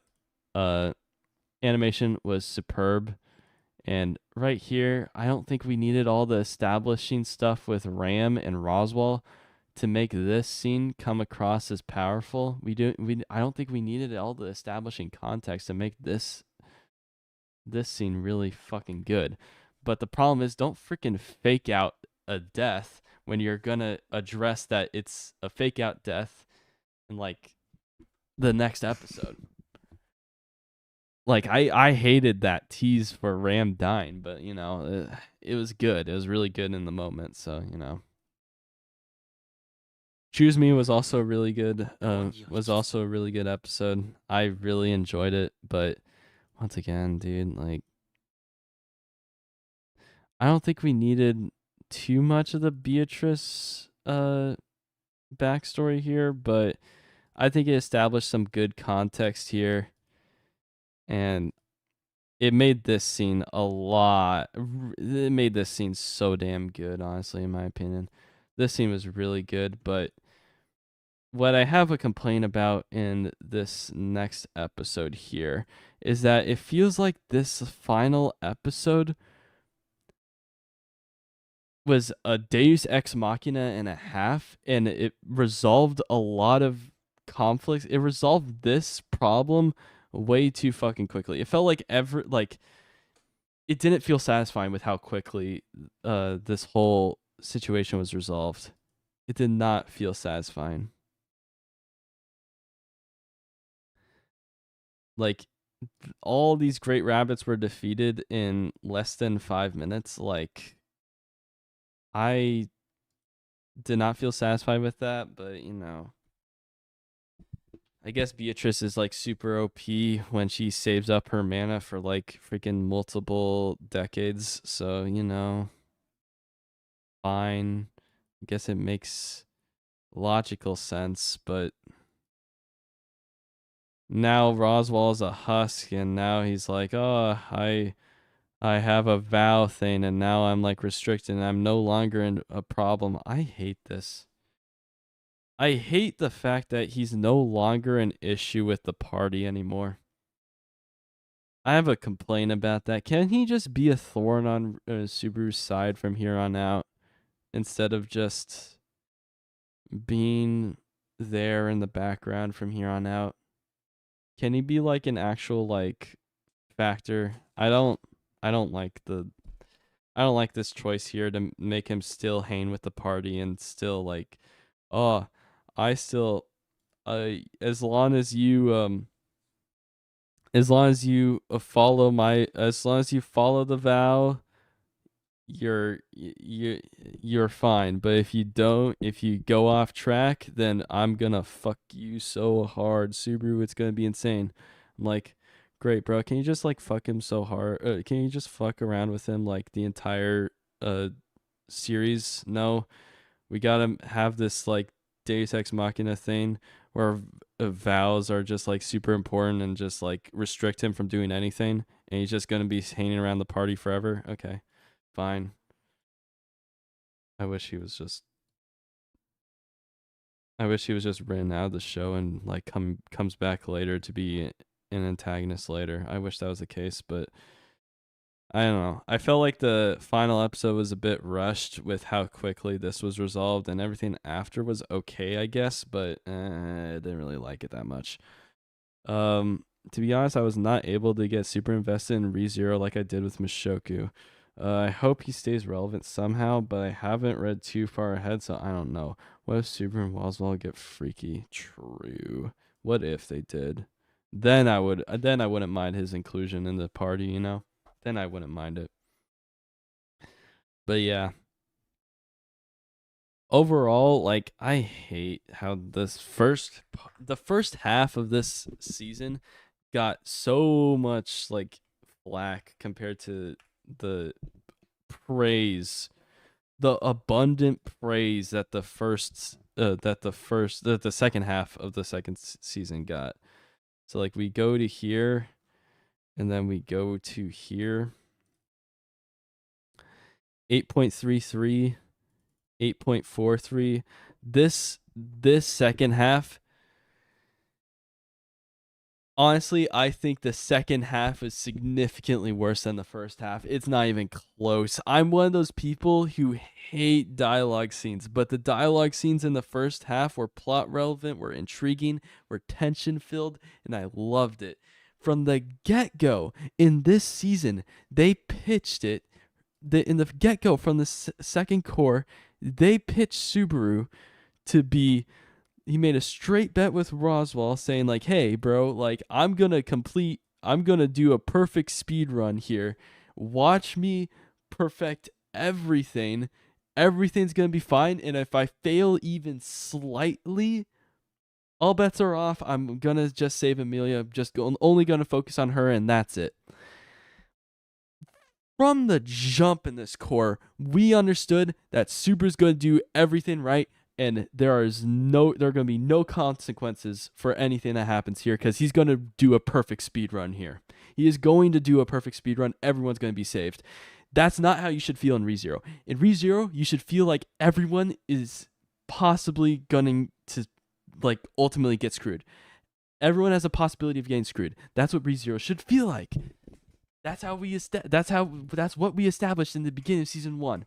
Rem was screwed. Rem was screwed despite all the build-up she had in season 1. That's what we established. But with this episode, with this dialogue scene here, with this scene with Roswaal, we understand that Subaru's gonna pull the biggest ass pull and save everyone because he made a bet that would ultimately fuck him if he fucked up anything in this run. Anything. So yeah, he's gonna go through this. Everything's gonna be fine. Everyone's gonna be fine. And he's gonna win on every level. So from the jump, all the tension in these dialogue scenes are fucked.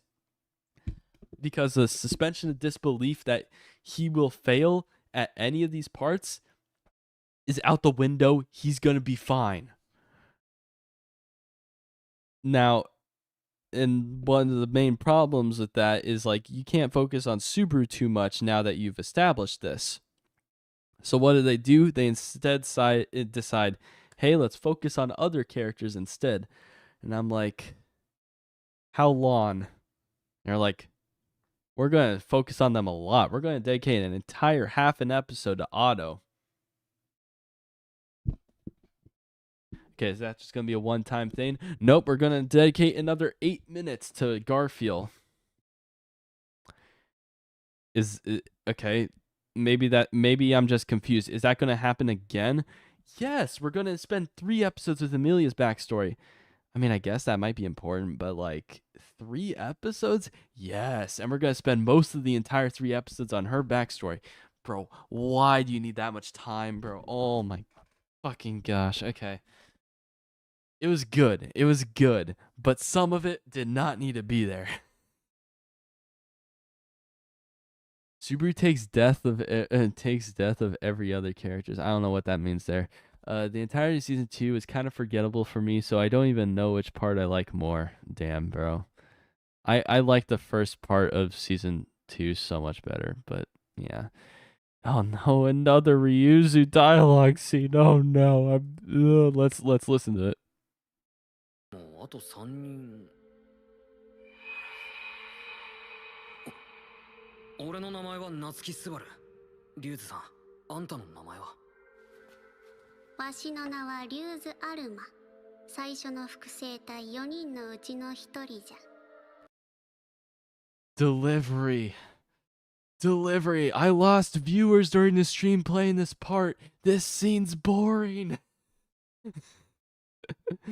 Since when was the orange cat Garfield in ReZero, bruh? Oh my gosh. He was Garfield from the jump, bro. Garfield is Garfield, okay? It's very obvious that's the case. Her depression arc, oh no. Puck, oh no. Get fucked, Puck. Ah, got him. And, yep. And she's gonna succeed in the trials because there's no tension. She's definitely gonna succeed in the trials this time. Trust me, guys. She will succeed because the speed run is because Subaru's gonna do a perfect speed run as we established earlier in this episode. Fucking hell, dude. There's no tension. There's no tension. In the beginning, there was tension because he was dying so often. He was dying so often in the first part.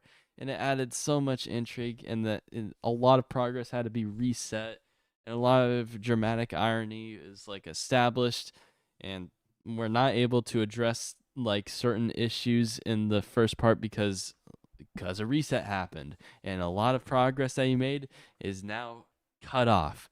Great. The roguelike is there. The roguelike sense is there.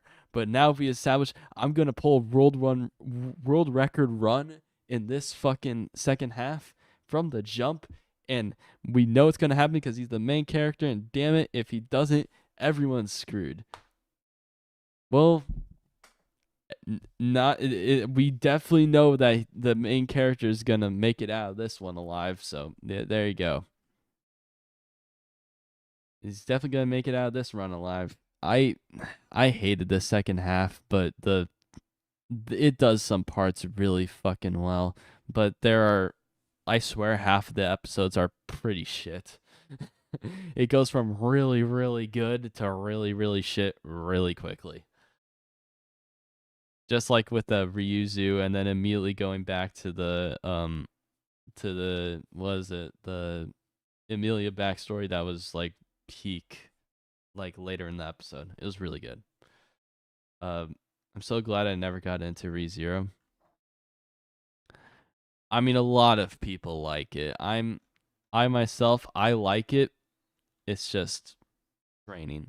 It's draining to say the least. And I don't think it's I feel like it I probably should read the first light novel volume just to see what it's like, to see if like the long dialogue scenes like translate well. But I have a feeling it's probably not going to be like that in a novel format, in a reading format, so I don't know. ReZero can still be very enjoyable, just use 2 times speed sometimes. I love ReZero. Do you think it is overhyped? I don't think it's overhyped. It's overhyped by people within its community, but if you just look from like normal anime viewers, they tend to hype up like ReZero to be a pretty solid show, like a solid 8 out of 10 show, and I think it's like that. I think it's like pretty solid. I think it's a really, really solid show. Really, really good show. And that's how it should be pitched. It shouldn't be pitched like peak fiction. That's some bullshit. It should never be pitched like that. But I don't think it's overhyped by people outside of the ReZero rabbit hole. I think people who are outside that that whole circle tend to hype up this show pretty decently, and that's most people. So I don't think it's overhyped.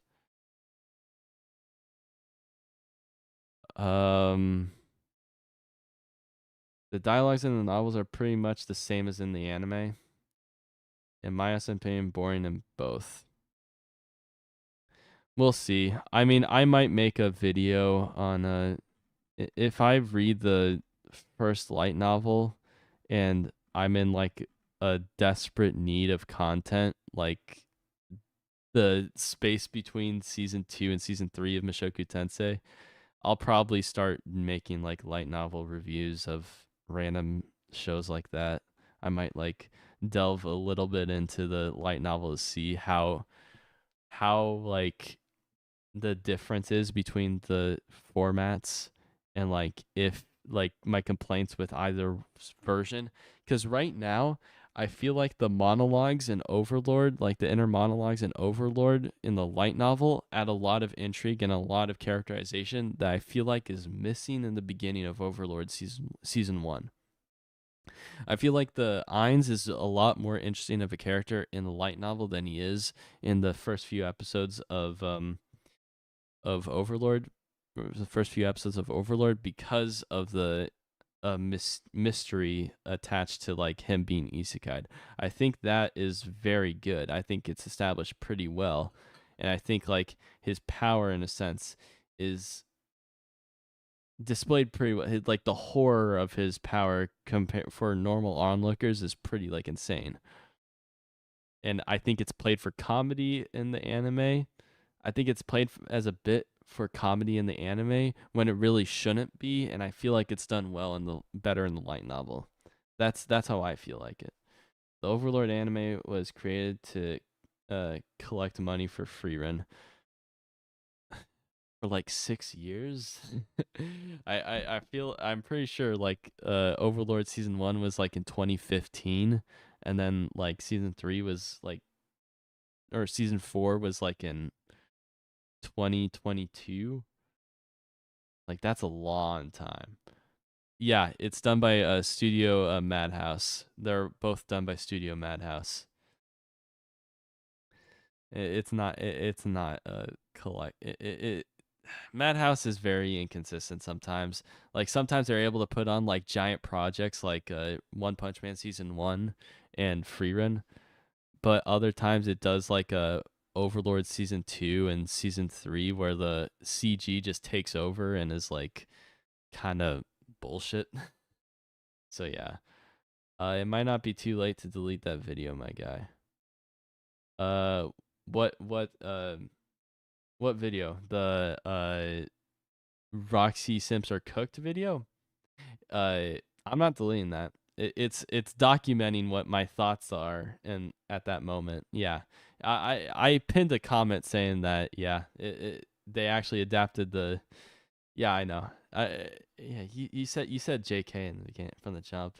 I pinned I pinned a comment saying that they adapted the Roxy POV. So, yeah, it's whatever. It's fine. I think it's still getting views though. Let me check. Are people still watching that? Don't tell me people are actually like that video is getting traction now that that episode's out. Don't tell me. No shot. You got cooked by the animators. Yeah, I see your comment there. You got cooked by the animators. True. True. I did not expect them to actually adapt that scene, so there you go. It seems over. People who say season 2 of Mushoku Tensei is bad didn't see season 3 or season 4 of Overlord. Season 4 is really good in Overlord. I think season 4 is really well paced in Overlord, and I really loved it. Season 3 is good as well. Season 2 is probably the worst of the 4 seasons, in my opinion. I think the lizard people did not need like that much time. It's like it's like what ReZero did with season 2, but times 10 that with the lizard people in Overlord. That was like really bad in Overlord. I had to drop the show because of what was happening. I literally skipped those episodes because I knew I was gonna hate it on rewatch. So I literally skipped those episodes to get to the Ainz shit. And honestly, I don't regret it. Do the lizards need a sex scene? Yeah, that's what I was wondering too. Seems a bit overhyped. One reason why is the dialogue in parts is tears about anything in media. This chat has highlighted where the dialogue feels short and feels half-hearted. I don't know which show you're talking about. Are you talking about ReZero? Philip, are you talking about ReZero? Season 2 of Mushoku Tensei is not bad. It's just a mediocre adaptation. Is tears above anything in media. It seems overhyped. One reason why is the dialogue in parts is tears above anything in media. This chat is highlighted where the dialogue feels short or feels half-hearted. I don't know which show you're talking about though. Wait till you get to season 3 or 4 in the light novel. It's just a mediocre adaptation of the amazing source material. I feel like yeah, that's basically season 2 in a nutshell. The source material is really good for season 2, and I think the university arc is one of my favorite arcs in the show. Not many people really give it as much respect as I give it, and I understand why. It's not up to everyone's taste, you know. So I don't blame people for not liking that part of the show, but damn, it's pretty bad. It's pretty bad at times when you look at other people's opinions on especially the first half of season 2 of Mushoku Tensei. It sucks. It sucks looking at some people's distaste towards it and them ultimately skipping the show because of that. And it's like, damn, that sucks. All right. ReZero. I'm intrigued on what you think, like how you think the chat highlighted where the dialogue falls short. I think, or this chat meaning like this overall rant in general. Yeah. I don't think the dialogue is tiers above anything in media when it comes to backstory and exposition based dialogue. In ReZero, I don't think it does those dialogue scenes well. it does well when there's like plot relevance and like tension behind the dialogue scenes. Whenever those two factors are in place, the dialogue's insanely good in ReZero. Insanely good. But the problem is in the second half of season 2, you don't really get to that until like the final 4 episodes. True University arc made me read all novels of Mushoku Tensei from the start. I read them when Core 1 of the season ended. Yeah, that season 1 and season 2 ended. Yeah, it was great. I loved like the slice of life break in season 2 Core 1. I loved it. And the university arc, I loved that break, and it was so good. All I'm asking for is an amazing adaptation of season 3. It has to be good. It's the peak of Mushoku Tensei. They have to go all out. As long as they adapt volumes 14 and 15 of season 3 really well, I'm fine.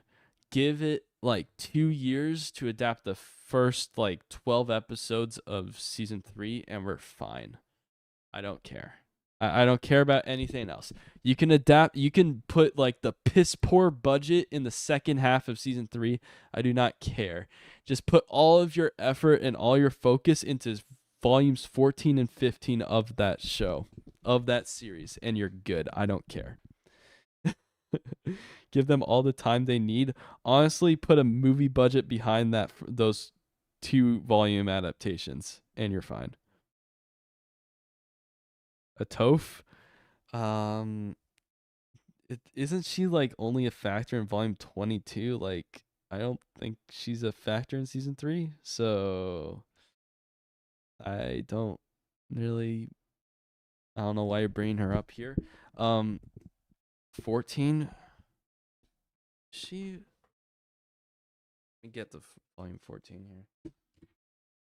I'm mainly talking about like other dragon boy guy. You know what I'm talking about, light novel readers.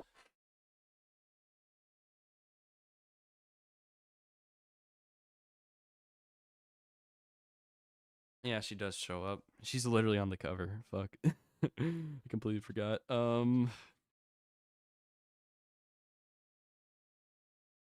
Yeah. Return to the demon content. Search for Kishirika. Yeah. Okay. I get it now. I remember. I mainly just remember the chapter, a little bit of spoilers here. A Day in the Floating Fortress. I remember like that part of volume 14 pretty well. Yeah, I remember why they go back to the demon continent now. Yeah. It was really good. Nanahoshi focused. Yep. I'm sure Bind will give her the budget. Yeah. She doesn't show up too long in case like my memory of the volume didn't give it away. She's not a focus. To be honest, I am happy that they are going to adapt the whole of Mushoku Tensei. Yep. Get Mappa to work on Turning Point 4. Yes. Work. It's like the it's like the freaking remember like there was like a in Dragon Ball Z Abridged there was a I remember there was a certain episode with Gohan getting whipped in the back. I remember. It's on.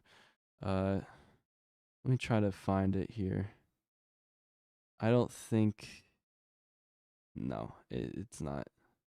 I think it was like April. It was like in an April Fool's episode or something.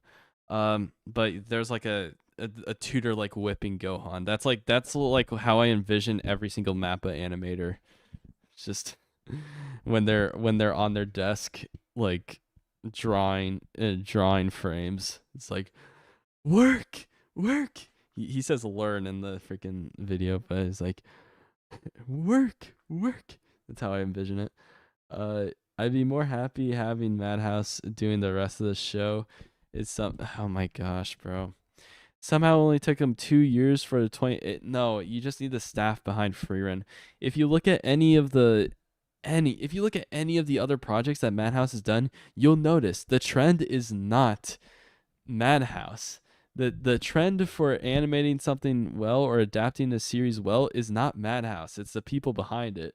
Because the staff behind Freerun was significantly different compared to any of the other Madhouse works before. It's the director usually. Yeah, usually it's the director. Sometimes it's the key animators. Sometimes it's the writers. It's significantly different. Staff changes a lot per project. But if you need to narrow it down, it's not Madhouse that adapted Freerun well. It's the main like producing cast behind it. And I can 100% tell you right now, it's going to be a Mushoku Tensei situation. Season 2 of Freerun is not going to be as good, as well produced as season 1. It's going to be the same effect. You're not going to get the same like producer level grandiose like production level there. But honestly, like season 1 for Freerun's kind of standalone, so like you can enjoy it for what it is. Mushoku Tensei season 1 isn't really standalone, so yeah, it kind of sucks to have to, like, for those people who are like have distaste towards season 2, drop the show because of the lack of budget or lack of time for like getting the season adapted well, or getting the whole thing produced extremely well.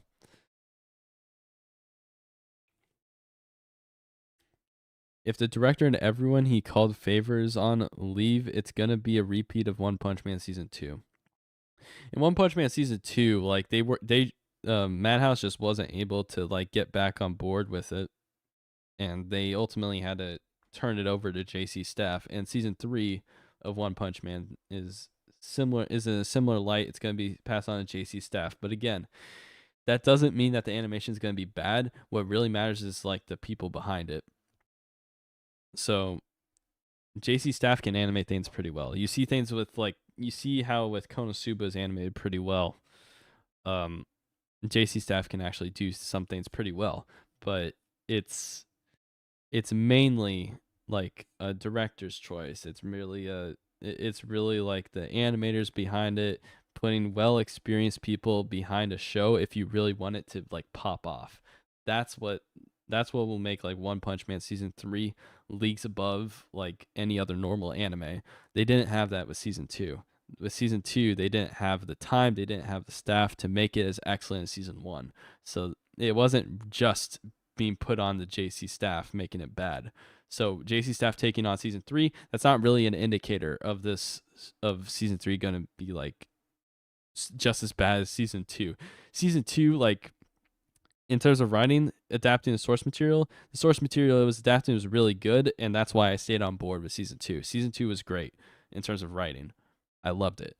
But production level, not so great. For me, characters are a major point to get in the show or story, so that's why I got invested in Mushoku and kind of let the animation quality of the show don't mind me so much. Yeah. Again, like to me, writing is like a significant factor in what makes a show good. That's why when I see like bad animation in a like Mushoku Tensei, it tends to like drop off like 1 point for me in terms of like my overall like rating of the show, or like how I rank it among like other shows in comparison.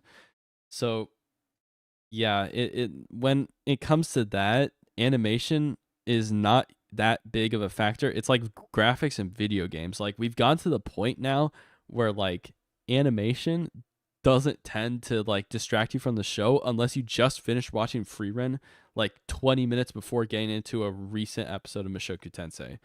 In that case, it's going to be jarring a little bit, but if you just binge like a show and you watch episode by episode, you'll understand, like you'll tend to get like used to the animation style of a show being like either lesser quality or to a mid-level of goodness, or like decent animation, less like a mid-level of movement and not as many dynamic shots, you'll tend to get used to it. That's why I'm able to watch trash isekai shows like on a regular basis, because like it's trash. I know what I'm getting into, but I get used to it, the animation level, as I watch. So yeah. Well, One Punch Man is heavily dependent on the animation. It's an action show. Yeah, 100%. But season 2, it's noticed the writing in season 2 of One Punch Man is noticeably better, because like the antagonist Garo is really well written in my opinion, and I think like that shines through the bad animation enough to the point where I still am able to stomach through that, like less quality, less smaller. That's why I'm able to stomach a smaller budget with One Punch Man season 2. Not many people are able to do that because they're in it for the action, but for me, I'm able to like I'm able to appreciate the writing of that like arc, and like be able to like be able to keep watching even though the animation's poor, because that's originally why I watched One Punch Man season 1 as well, but now I'm watching season 2 for a different reason.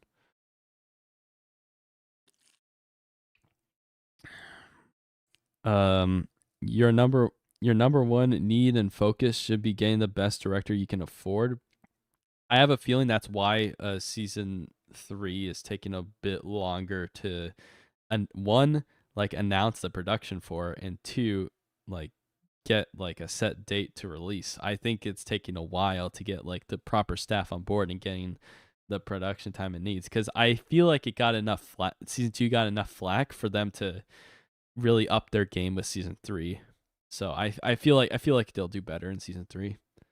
So I feel like they're giving the proper time. Adapting One Punch Man season 3 is, it's like adapting Berserk. There's no way. Yeah, I've seen the manga panels. There's no shot that they're not going to be able to like. There's no shot that they're going to be able to like 2D animate everything. There's going to be a lot of like shortcuts if they don't take like 10 years to animate certain things. I really hope a certain mob isn't CGI next episode of LOL. Yeah, for Mushoku, yeah. I have to say, Konosuba animation has been pretty consistent throughout the show. Yeah, JC staff has been like pretty consistent with Konosuba. Just hire Baki's animation team. Yes, with the amount of details they put into muscles, you're gonna put the monsters in One Punch Man season 3. They need to have just as much detail. So yeah. Yeah. I don't know about you guys, but I feel like bringing on another point here. I feel like Konosuba season 3 just hasn't been as funny as the past seasons. I feel like season 3 just hasn't hit in terms of like comedy as hard as the previous seasons. I honestly think like season 3 of Konosuba is like a solid 6 out of 10 right now. It's not that great. Like I feel like the movie was like, it reached its comedic peak with the movie, and now it's kind of fallen off. I don't know. Absolutely agreed. The humor isn't connecting with me this season. Yeah. I don't know. It's just like it's stressing on a lot of the same jokes in my opinion. Like they introduce a joke in season 3, like the freaking princess being super cute or whatever, and they tend to repeat that joke a lot, and I don't know why. It's just it just like it's funny at first, but then it gets less and less like good over time. I don't know. First few episodes were good. I agree with you there. The first few episodes of the 3rd season were pretty good. To me, a character is defined by the choices they do and do not make. Too many corporations want to hide controversial subjects, leaving us with false clones. And that's kind of what... I feel like anime is able to like adapt things like pretty I don't see like too much censorship to happen in terms of anime adaptations. But yeah, if you like they're not even censoring what happens in Re-Monster. Like it's like anime adaptations tend to like adapt like mostly everything that's like important when it comes to defining characters and stuff, for better or for worse. Uh I hope the good CGI is in the next episode. I hope for good CGI in the next episode. True. That's what I hope for as well. Um That Oni-chan trope. Yep, the Oni-chan trope, the big brother freaking trope in Konosuba season 3 like literally took it over. It was bad. It was really bad. I don't know why they stress on it so much. Uh yeah. Man, dude. By the way, guys, uh I'm going to give a show some praise right now. Many people were saying that the manga kind of falls off right after the beginning of the show. Like I've talked to my friend who's read a lot of manga, and he said like this manga. I'll say what the show is later. He said like this manga starts off really good, but then like kind of falls off shortly after. And I gotta say, it is not happening to me with this show right now. This anime has been excellent. Kaiju number 8 has been fucking nuts this season. I swear, dude. Production IG has animated this show so damn well. The pacing is so damn good. The new plot developments, the new kaiju numbers being brought in. Kaiju number 10 has been excellent in this latest episode. It's so damn good. I love this show. Its comedy is actually funnier than Konosuba, in my opinion. And being able to watch this English dub as each episode, like, it's simulcasting the dub. The latest episode has an English dub, and it came out at exactly the same time. It's the English dub in the show is so damn good. I cannot watch this as English sub. The English dub is so damn good. I love the English dub in this show.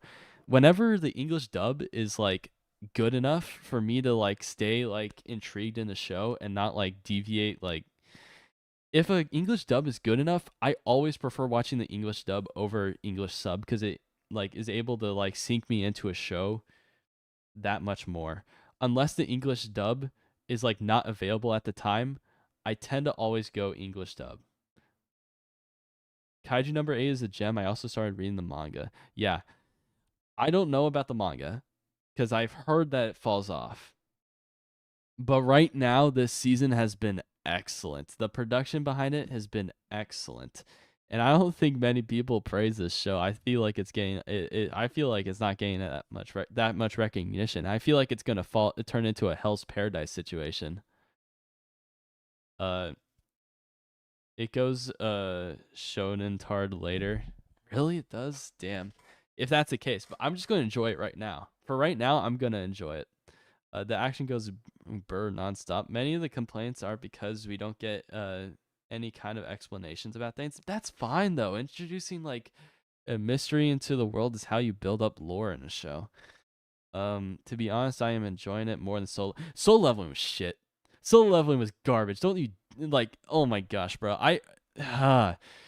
Solo Leveling's only good thing was the animation. That was it. And honestly, like they had the same issue as ReZero with its dialogue scenes. There's no tension in those dialogue scenes at all. It's just exposition dump. That's it. And the anime original episode was literally just an exposition dump and just trying to build up characters that aren't relevant to the show. Bro, it's a power fantasy. The only character that you should be focusing on is the main character. Know what your show is worth. Know what the point. Know the purpose of your show. Don't make it any more than it needs to be. It makes no sense. Forget the dialogues or anything. There are no stakes for the protagonist. I mean, yes, I understand that there are no stakes for the protagonist. I understand that he gets more powerful. He eventually becomes more powerful than any antagonist that he's put up against or any monster that he's put up against. But understand this. That's the fun of the show. But if you deviate from that, and decide to let's focus on other characters who were originally never meant to have any like real intrigue at all to them, you introduce that. Hold on, let me pull up Solo Leveling here. You bring up that you bring up characters that have no interest around them. Like, this is frustrating. This dude's dialogue scenes are frustrating as hell because he wasn't highlighted too much in the manhwa, and now he's getting like so much time to like develop. This episode was like actually trash, bro. Like, it was actually like, I don't know why it had so much like, oh my gosh, I gotta zoom out here. I don't know why this episode was so bad. It was like we came back from a week-long break, and then we get introduced to this shit with just exposition. It's an anime original. Oh, I wonder why. It's an anime original episode. Oh, that's crazy, bro. We're trying to build up this freaking dad guy, this dad character who gets no scenes, like barely any scenes after like the next 2 episodes. He literally is not important at all. Why are we spending time with him? Is it because we need to stretch things out long enough for us to end the entire season on a rise? Is that the reason why? Jeez, bro, like, ugh. What killed the show for me, manhwa, was how they were hyping up S-ranked hunters, only for them to become obsolete. By the time they get screen time and become relevant, I dropped it. Yeah. I understand why you would drop the show, but for me, what's like special about like Solo Leveling is how fast and how irrelevant other characters become because of just how powerful the main character or the MC has gotten. Like, that's like the intrigue of the show to me. But you try to make other characters interesting and relevant on the side. That's not the point of the show to me. The point of the show to me is just the action and how OP the MC is. That's what's interesting to me. I don't care about anything else. Don't try to do anything more than like what the manhwa tried to do, because, well, that's not the point of the story. The point of the story is to be a power fantasy. Do that well. Don't try to do anything more than that. It's slop. It is always meant to be slop.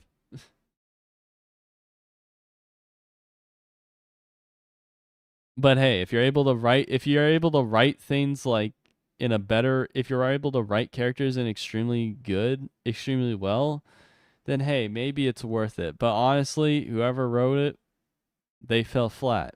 They fell extremely flat. I don't think the characters were interesting. Kaiju number 8 is so much better because all these characters are like have their own quirks. They're all very interesting, and I feel like every one of them gets a solid chance to shine. Where is he? Is it there? No, it's not. Whatever. The amount. Okay. Can we address this now, bro? How many times do I have to scroll to get to Mushoku Tensei? Mushoku Tensei just released a new episode. Why do I have to go to the last tab to get to the Mushoku Tensei? I understand putting Demon Slayer above it because Demon Slayer just had its episode release. But bro, why do I have to scroll past a reincarnated aristocrat? As a reincarnated aristocrat, I'll use my appraise skill to rise in the world. Why do I have to go past this? Why do I have to go past the Duke of Death? Why do I have to go past Vampire Dormitory? Why do I have to go past Sound Euphorium? Did that have a recent airing episode? Okay, maybe I'll forgive this.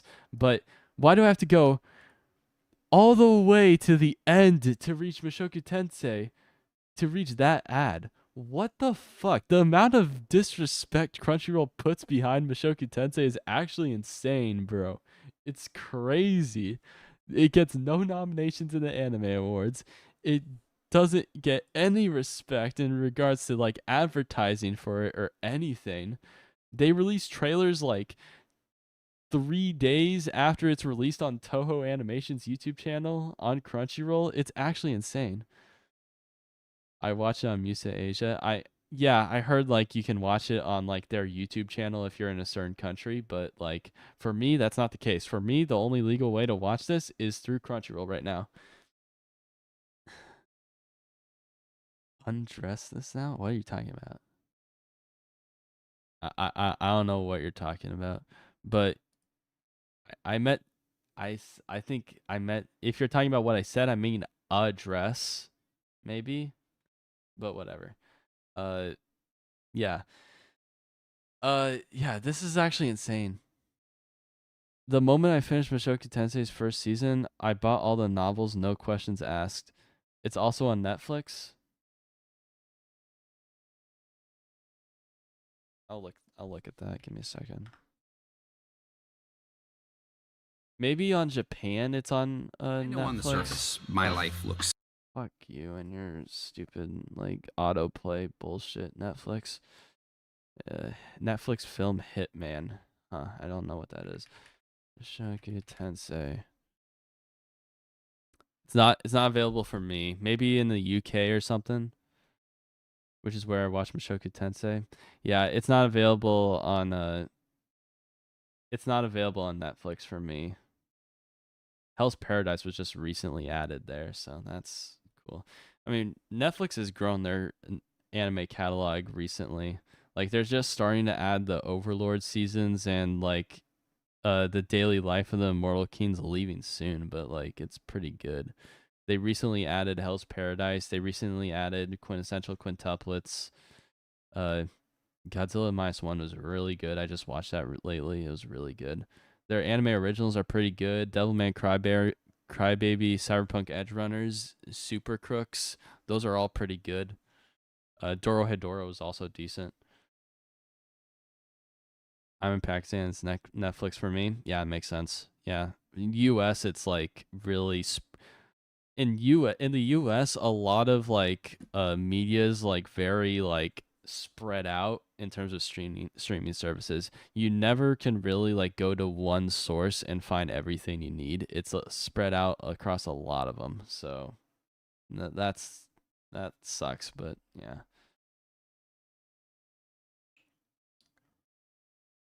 I will never give money to Crunchyroll after the crime against humanity. Known as High Guardian Spice. Oh my gosh, that show. I mean, it's all right. I'm not blaming I'm not blaming Crunchyroll for making a show like that. Like, let me look at High Guardian Spice here. High Guardian Spice. I mean, it was just it's just catering to a certain audience. I don't really care too much about it, but it's fine. It can exist. It's fine. I don't really care. Just ignore it and be on with your day. That's how I see it. If it's not for you, it's not for you. Daily Life of an Immortal King is really good and enjoyable. I've watched a few episodes. My friends really like watching it with each other. I cannot get past it. Like, I don't think it's like insanely good. I don't think it's like great, but it's enjoyable. One Punch Man is leaving my Netflix soon. Didn't it already leave for me? Let me check.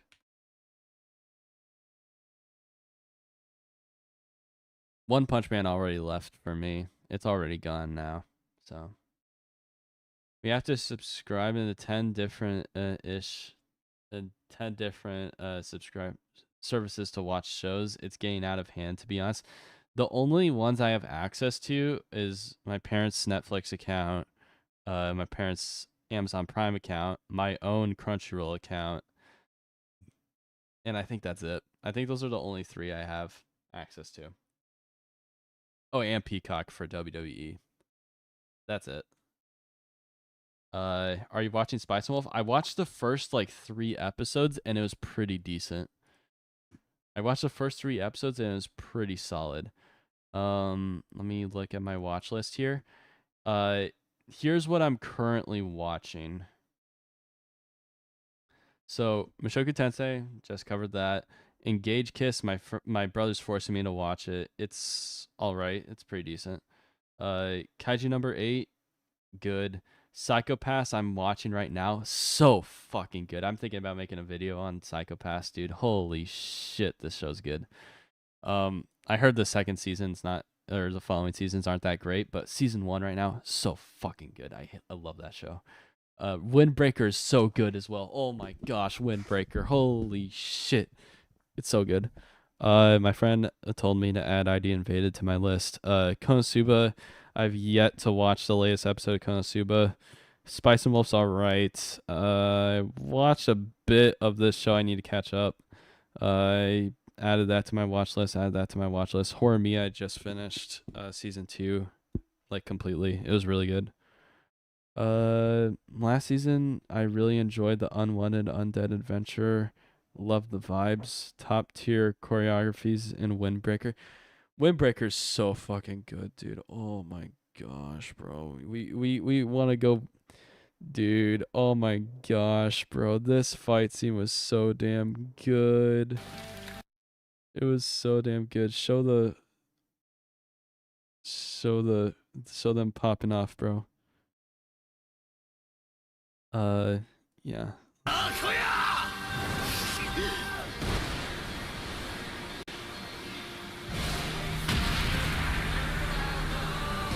It's so damn good, bro. Holy shit, bro. It's so fucking good, bro. Let's see. Fucking good, dude. It's so good, dude. I love Windbreaker so much, dude. This season has been such a banger, dude, honestly. This season has been filled with good shows. I love it. I want to watch Windbreaker, but tell me it's not like Tokyo Revengers. Okay, Tokyo Revengers is bullshit. Okay, Tokyo Revengers pulls some fancy bullshit and like tends to repeat the same plot lines forever. Windbreaker just starts with a tournament arc, and it's so fucking good, dude. Oh my gosh, the only common things they get are the gains and nothing else. Yeah, like it it the. It's a similar tone. It's a similar tone with Tokyo Revengers in terms of like gains and stuff, but like the characters are completely different. The themes are completely different, but people just tend to compare this to Tokyo Revengers a lot. And honestly, this show's so much better. It's not even worth comparing. I'm also watching the girl band show. Yeah, I heard it's good. You love the Kyo Annie animation style. Okay. Let's look at the next season, all right? Let's look at what's coming up here. Oshinoko season 2. Oshinoko's mid as fuck after the first episode. So, I'm not watching that. Fairy Tail, never watched Fairy Tail. Tower of God, I'll watch. I read a bit of the manhwa after season 1. It was pretty decent. I'll watch this. Don't know about that. Suicide Squad Isekai, I'll watch a few episodes. I'm not too interested. I need to finish Nier Automata, the game. I need to finish that bad. But the highlight, this is the show to watch, guys. This show is gonna be a banger. This show is gonna be a banger, dude. The next season is mid, but Deer, dude, Deer is gonna be so damn good, bro. Where is it? There you go. Deer is gonna be so damn good, dude. True, this show will be the best comedy. Yep. I don't need anything else. I just need this show. Okay. Where's the my dear friend Nokotan. Let's see here. Yes.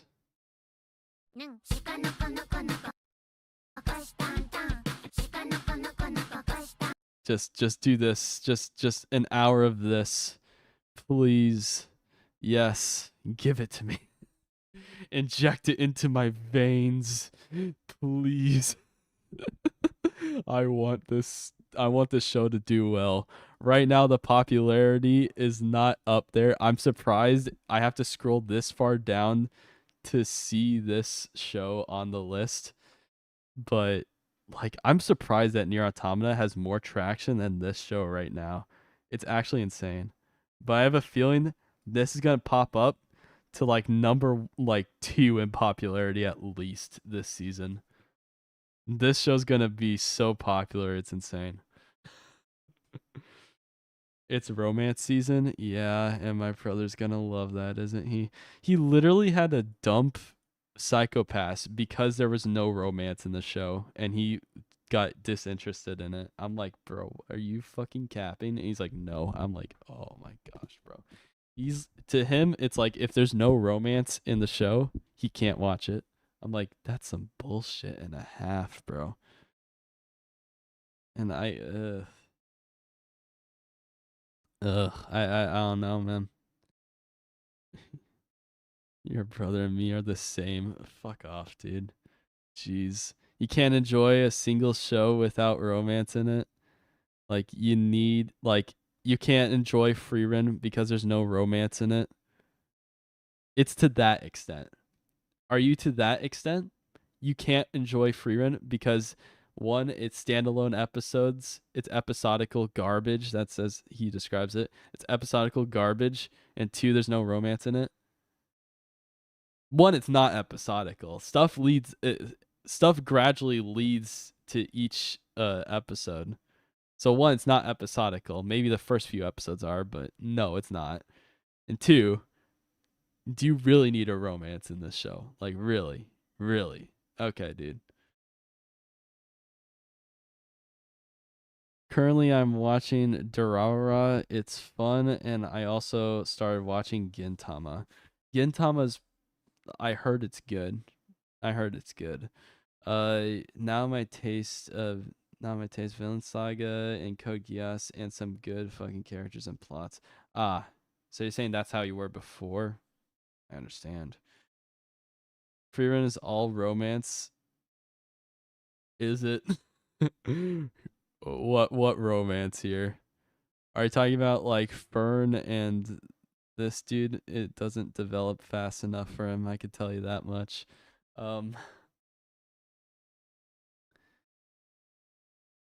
You acknowledge there are tons of people out there that will literally call any show that doesn't have any kind of action trash, right? Yeah. It's the same thing with my brother and romance and the lack of romance. That's how he envisions it. And every single show that's episodical to the smallest extent to him is like that as well. When I started anime, I only watched romance anime. That is criminal. That is criminal. Frieren reminded me of the Lord of the Rings. No, it did not. It's not. I don't think it reminds me much of Lord of the Rings. If I'm gonna be honest with you, bro, it's not like that. Yeah, it's not like that.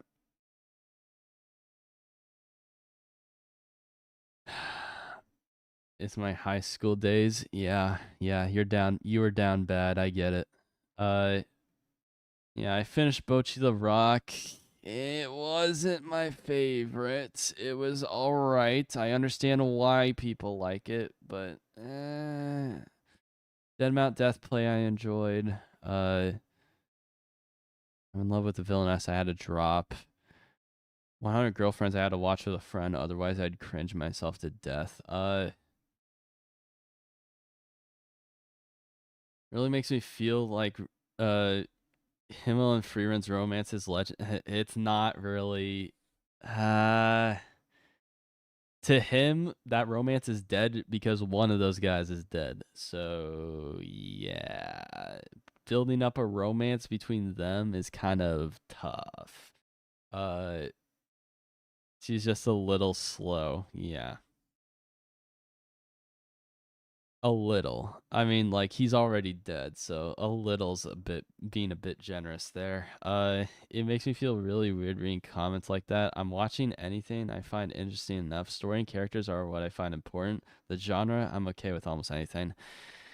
Yeah, it to me the genre in terms of like media, even music, it doesn't really matter too much. Um, in terms of like anime, yeah, it's really about writing for me. Doesn't even necessarily have to be about characters all that much to me, but it's a very key factor. Um, yeah, Attack on Titan actually lost me because of how bad the characters were in the later portion of the show. Like it wanted to it wanted to focus on characters that I found like super boring, like Mikasa and Armin. I do not care about those characters at all. Can we please like focus on like Aaron or Reiner or like someone actually interesting? No? Okay, fine. You know, fine. I guess we'll focus on Mikasa. It's fine. It makes me feel really okay. No, I've already read that comment. I thought a new comment popped up. My bad. Uh, yeah. Why is this being advertised to me? This show's ass, dude. I literally watched one episode for fun and it was so bad. I could not. I could not stomach it. It was so bad. I could not. It was bad. It was bad. Oh my gosh. I probably have to end the stream at some point, right? The slime season is meeting season. Oh my gosh, bro. Slime. I fucking hate that show. It's so bad. I hate slime. Slime is just a bad show in my opinion. It's so slow. I hate it. A show that's trash and knows it by embracing its trashiness. I'm on board. A show that's trash but tries to act smart, important, and grandeur. Oh god, I just can't. Yeah. I mean, thankfully that's like most trash shows today. Most trash shows know they're trash. So like for example, we go to just scroll down a little bit here. This show knows it's trash. I need to catch up on Go Go Loser Ranger. Fuck, I need to catch up on that. This show knows it's trash and I enjoy it a little bit. This show also knows it's trash, like a bit trashy. It's all right. It's a bit higher tier than trash, but it knows what it is, and I enjoy it. People call them meeting episodes as world building. Lol, what the fuck? Yeah, I know. I had that problem in season 2, and it was bad. It was really bad.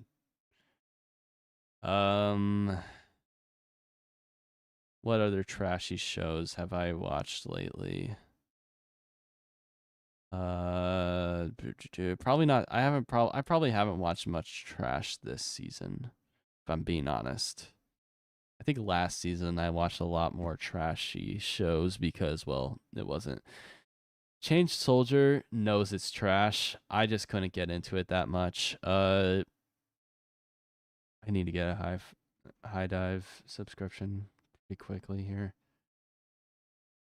This one knows it's trash, and I loved it for that. Unfortunately, this ghost lady was insanely annoying, and I could not stomach her voice anymore, so I stopped watching. Daily Lives of High School Boys is peak comedy. What the fuck are you talking about? Daily Lives. Is this one it? Yeah, this one's it. I have not watched it. I can watch it later. Man, Remaster disappointed me big time. Almost every episode feels like a quick preview, truly a bad adaptation. I don't like the show because of how like weird it gets sometimes. It's pretty daunting to say the least how cringe it gets at times. The guy literally has like a dungeon that he just throws people in and then tries to freaking um tries to like manipulate them into following him, and it actually works and shows like whatever about it. It's actually insane. Yeah, literal rape dungeon. It's actually insane. Like I can't stomach it. Some people can, but whatever. I'm not gonna. It's actually insane though how much how that is on Crunchyroll, and how stuff like this is being advertised in the front page, and I have to scroll all the way to the end to get an advertisement for Mushoku Tensei. It's actually insane to me. It's actually insane to me how a tasteful show like Mushoku Tensei, at times tasteful. Season 2 has been tasteful. Season 1 can get a bit iffy in Mushoku Tensei, but relatively tasteful compared to at least Remonster and this fucking show. It's crazy how that show, like, I have to go on the day that it posts a new episode, like during the Labyrinth arc, like you're advertising this to be a big arc and get a lot of traction. We get cucked like this. Okay. Have you watched Link Click? I've watched the first season. It was good. Second season, I lost interest in the after the first episode, or after the first 2 episodes ish. It lost me there. Let me see here. Google Trends. Let's see how Mushoku Tensei is done in oh no, server error. Oh jeez. There you go. Mushoku Tensei animated series. Let's go worldwide here, and let's go for the past 12 months. Let's go past 12 months here. Yeah. So it's picking up steam despite like a lack of advertising here. And go to like, let's just go all the way to, actually we probably don't need that. Past 5 years, let's do that. That's weird. Have you watched World Trigger? I don't think so. Let me check. It's shooting up. So that's good. That's good. That's shooting up. Let's look at the US actually. Cuz I know the United States, it's like actually like falling off pretty hard right now.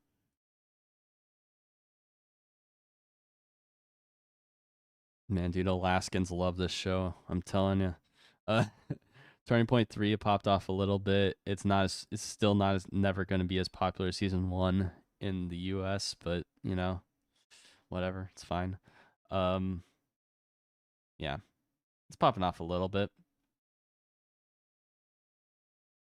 It took time for me to get hooked, but after 15 to 20 episodes, I started binging nonstop. Let me look here. World Trigger, you said. World Trigger. Huh. Interesting. 2014. Damn. Damn, that's an oldie. How many episodes? 73. Yep, nope. I'm good. 73 episodes. I'm good. Okay. Gotta chill out there a little bit, bro. But yeah. Let's hope this next I'm gonna end the stream here. Let's hope the next episode of Mushoku Tensei will be good. Since it'll be Father's Day, I won't be able to like start a stream right on time in regards to the next week's episode, so it'll be a bit of delay before I like start a stream for it. So I imagine it'll be about like an hour or 2 later than usual for the next stream. So yeah, expect a delay to say the least. But yeah. Yeah, outside of that, can't wait for next week. It's gonna be a good, solid episode. I hope at least. I hope the action's good, animated well. I hope they dwell on emotional bits pretty well. But yeah, I think we're gonna end it here. If an anime doesn't hook me within the first 1 to 3 episodes, I will not bother to watch it and hope it gets good. Yeah. Similar with me, but I tend to be less patient with less popular shows. But yeah. Outside of that, I think I'm getting a little tired. So I'm gonna stop the stream here. My ADHD, man. Yeah, true.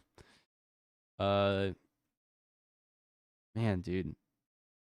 8.35 on Mushoku Tensei Season 2. That's actually quite low from what I expected. All right. Anyway, with all that said, I'm going to end the stream now. We only talked about Mushoku Tensei for about an hour of this 3-hour stream. So, that's fun. But anyway, yeah. See you guys later.